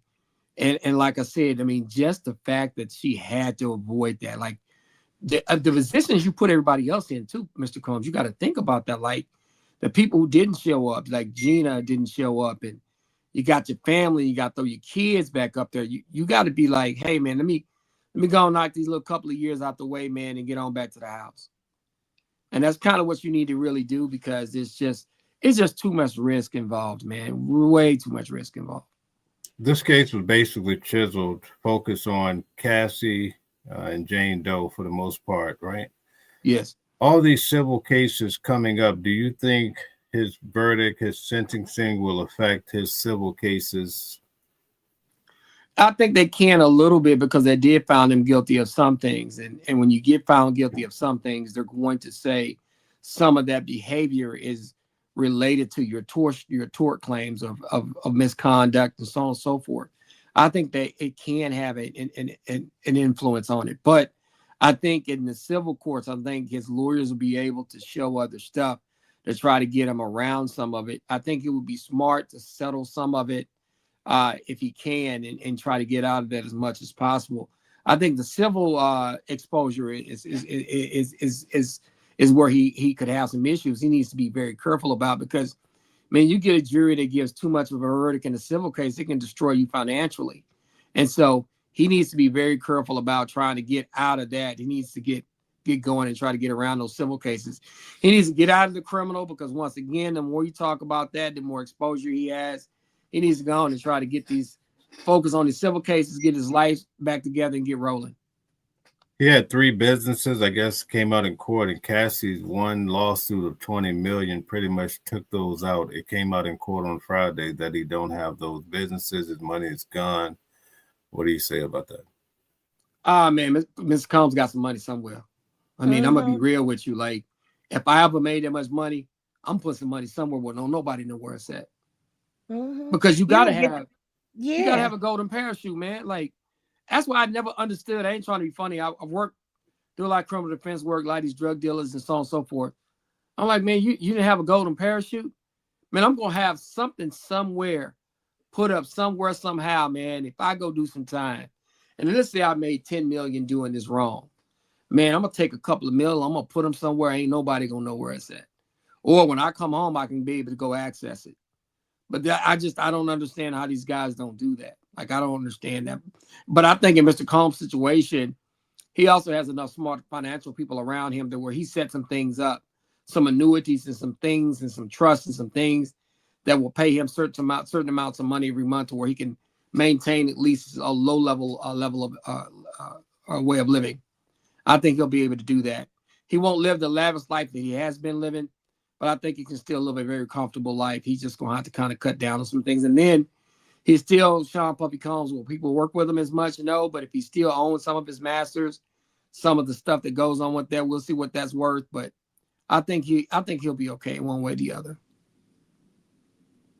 Okay. One other thing, the day his verdict hit, I thought that if he had walked out of that building, he would have been like a mini god. You know, it was so many people that were against him, just as that girl Henny said, but they had switched shifts, right? Do you think if he walks out of prison in 2 years, 3 years, you think he still have that much impact?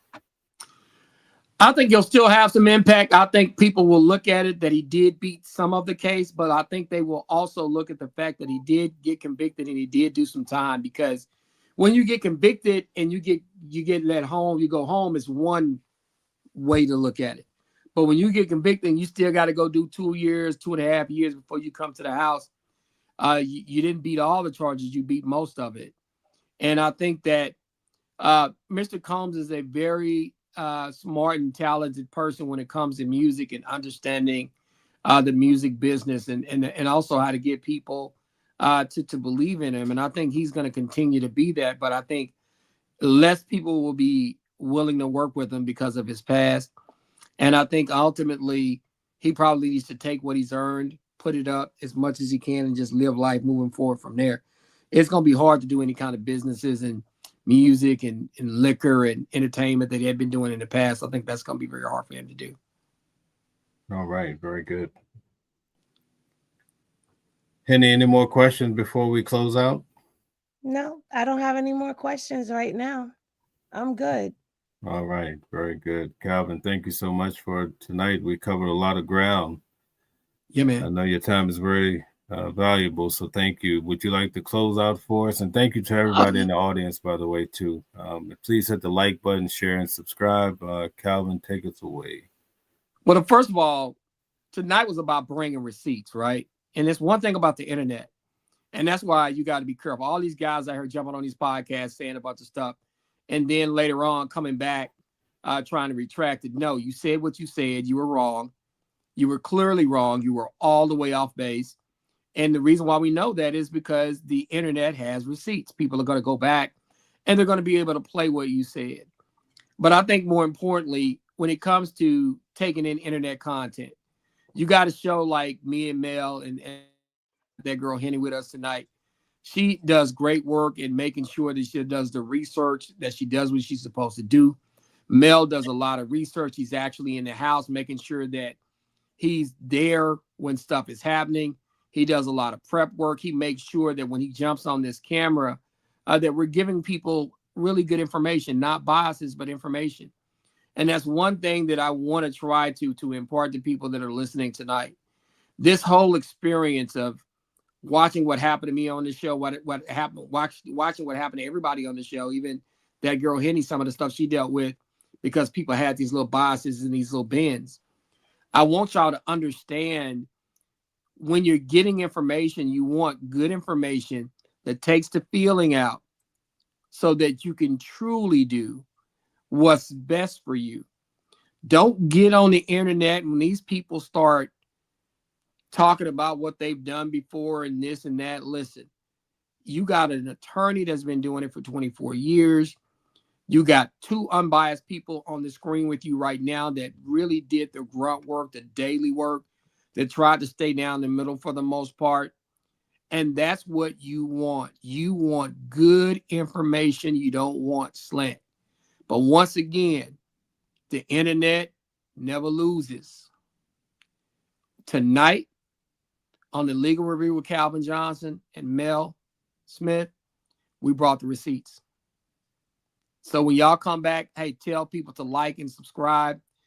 Tell people to like and subscribe to that girl Henny and also DJ Genesis. More importantly, Mel, closing to you, brother. I met you through going through this Diddy trial. We got a lot more trials to go through.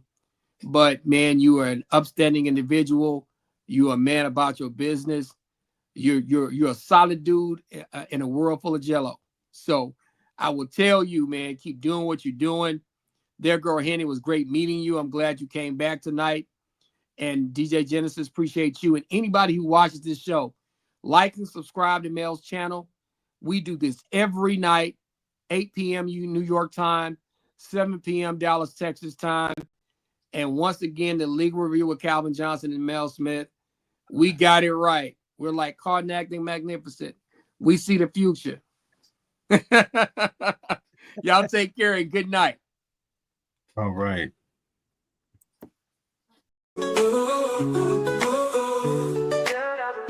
Different voices, but the same song.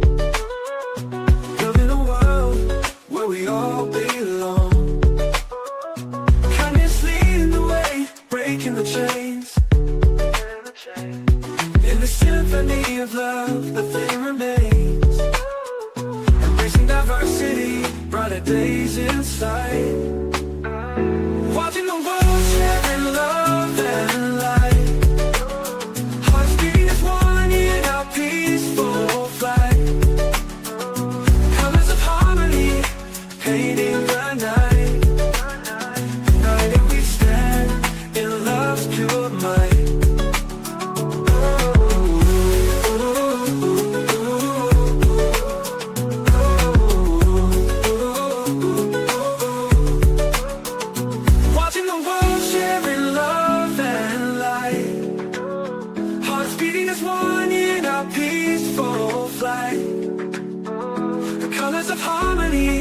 Painting the night. United we stand in love's pure might.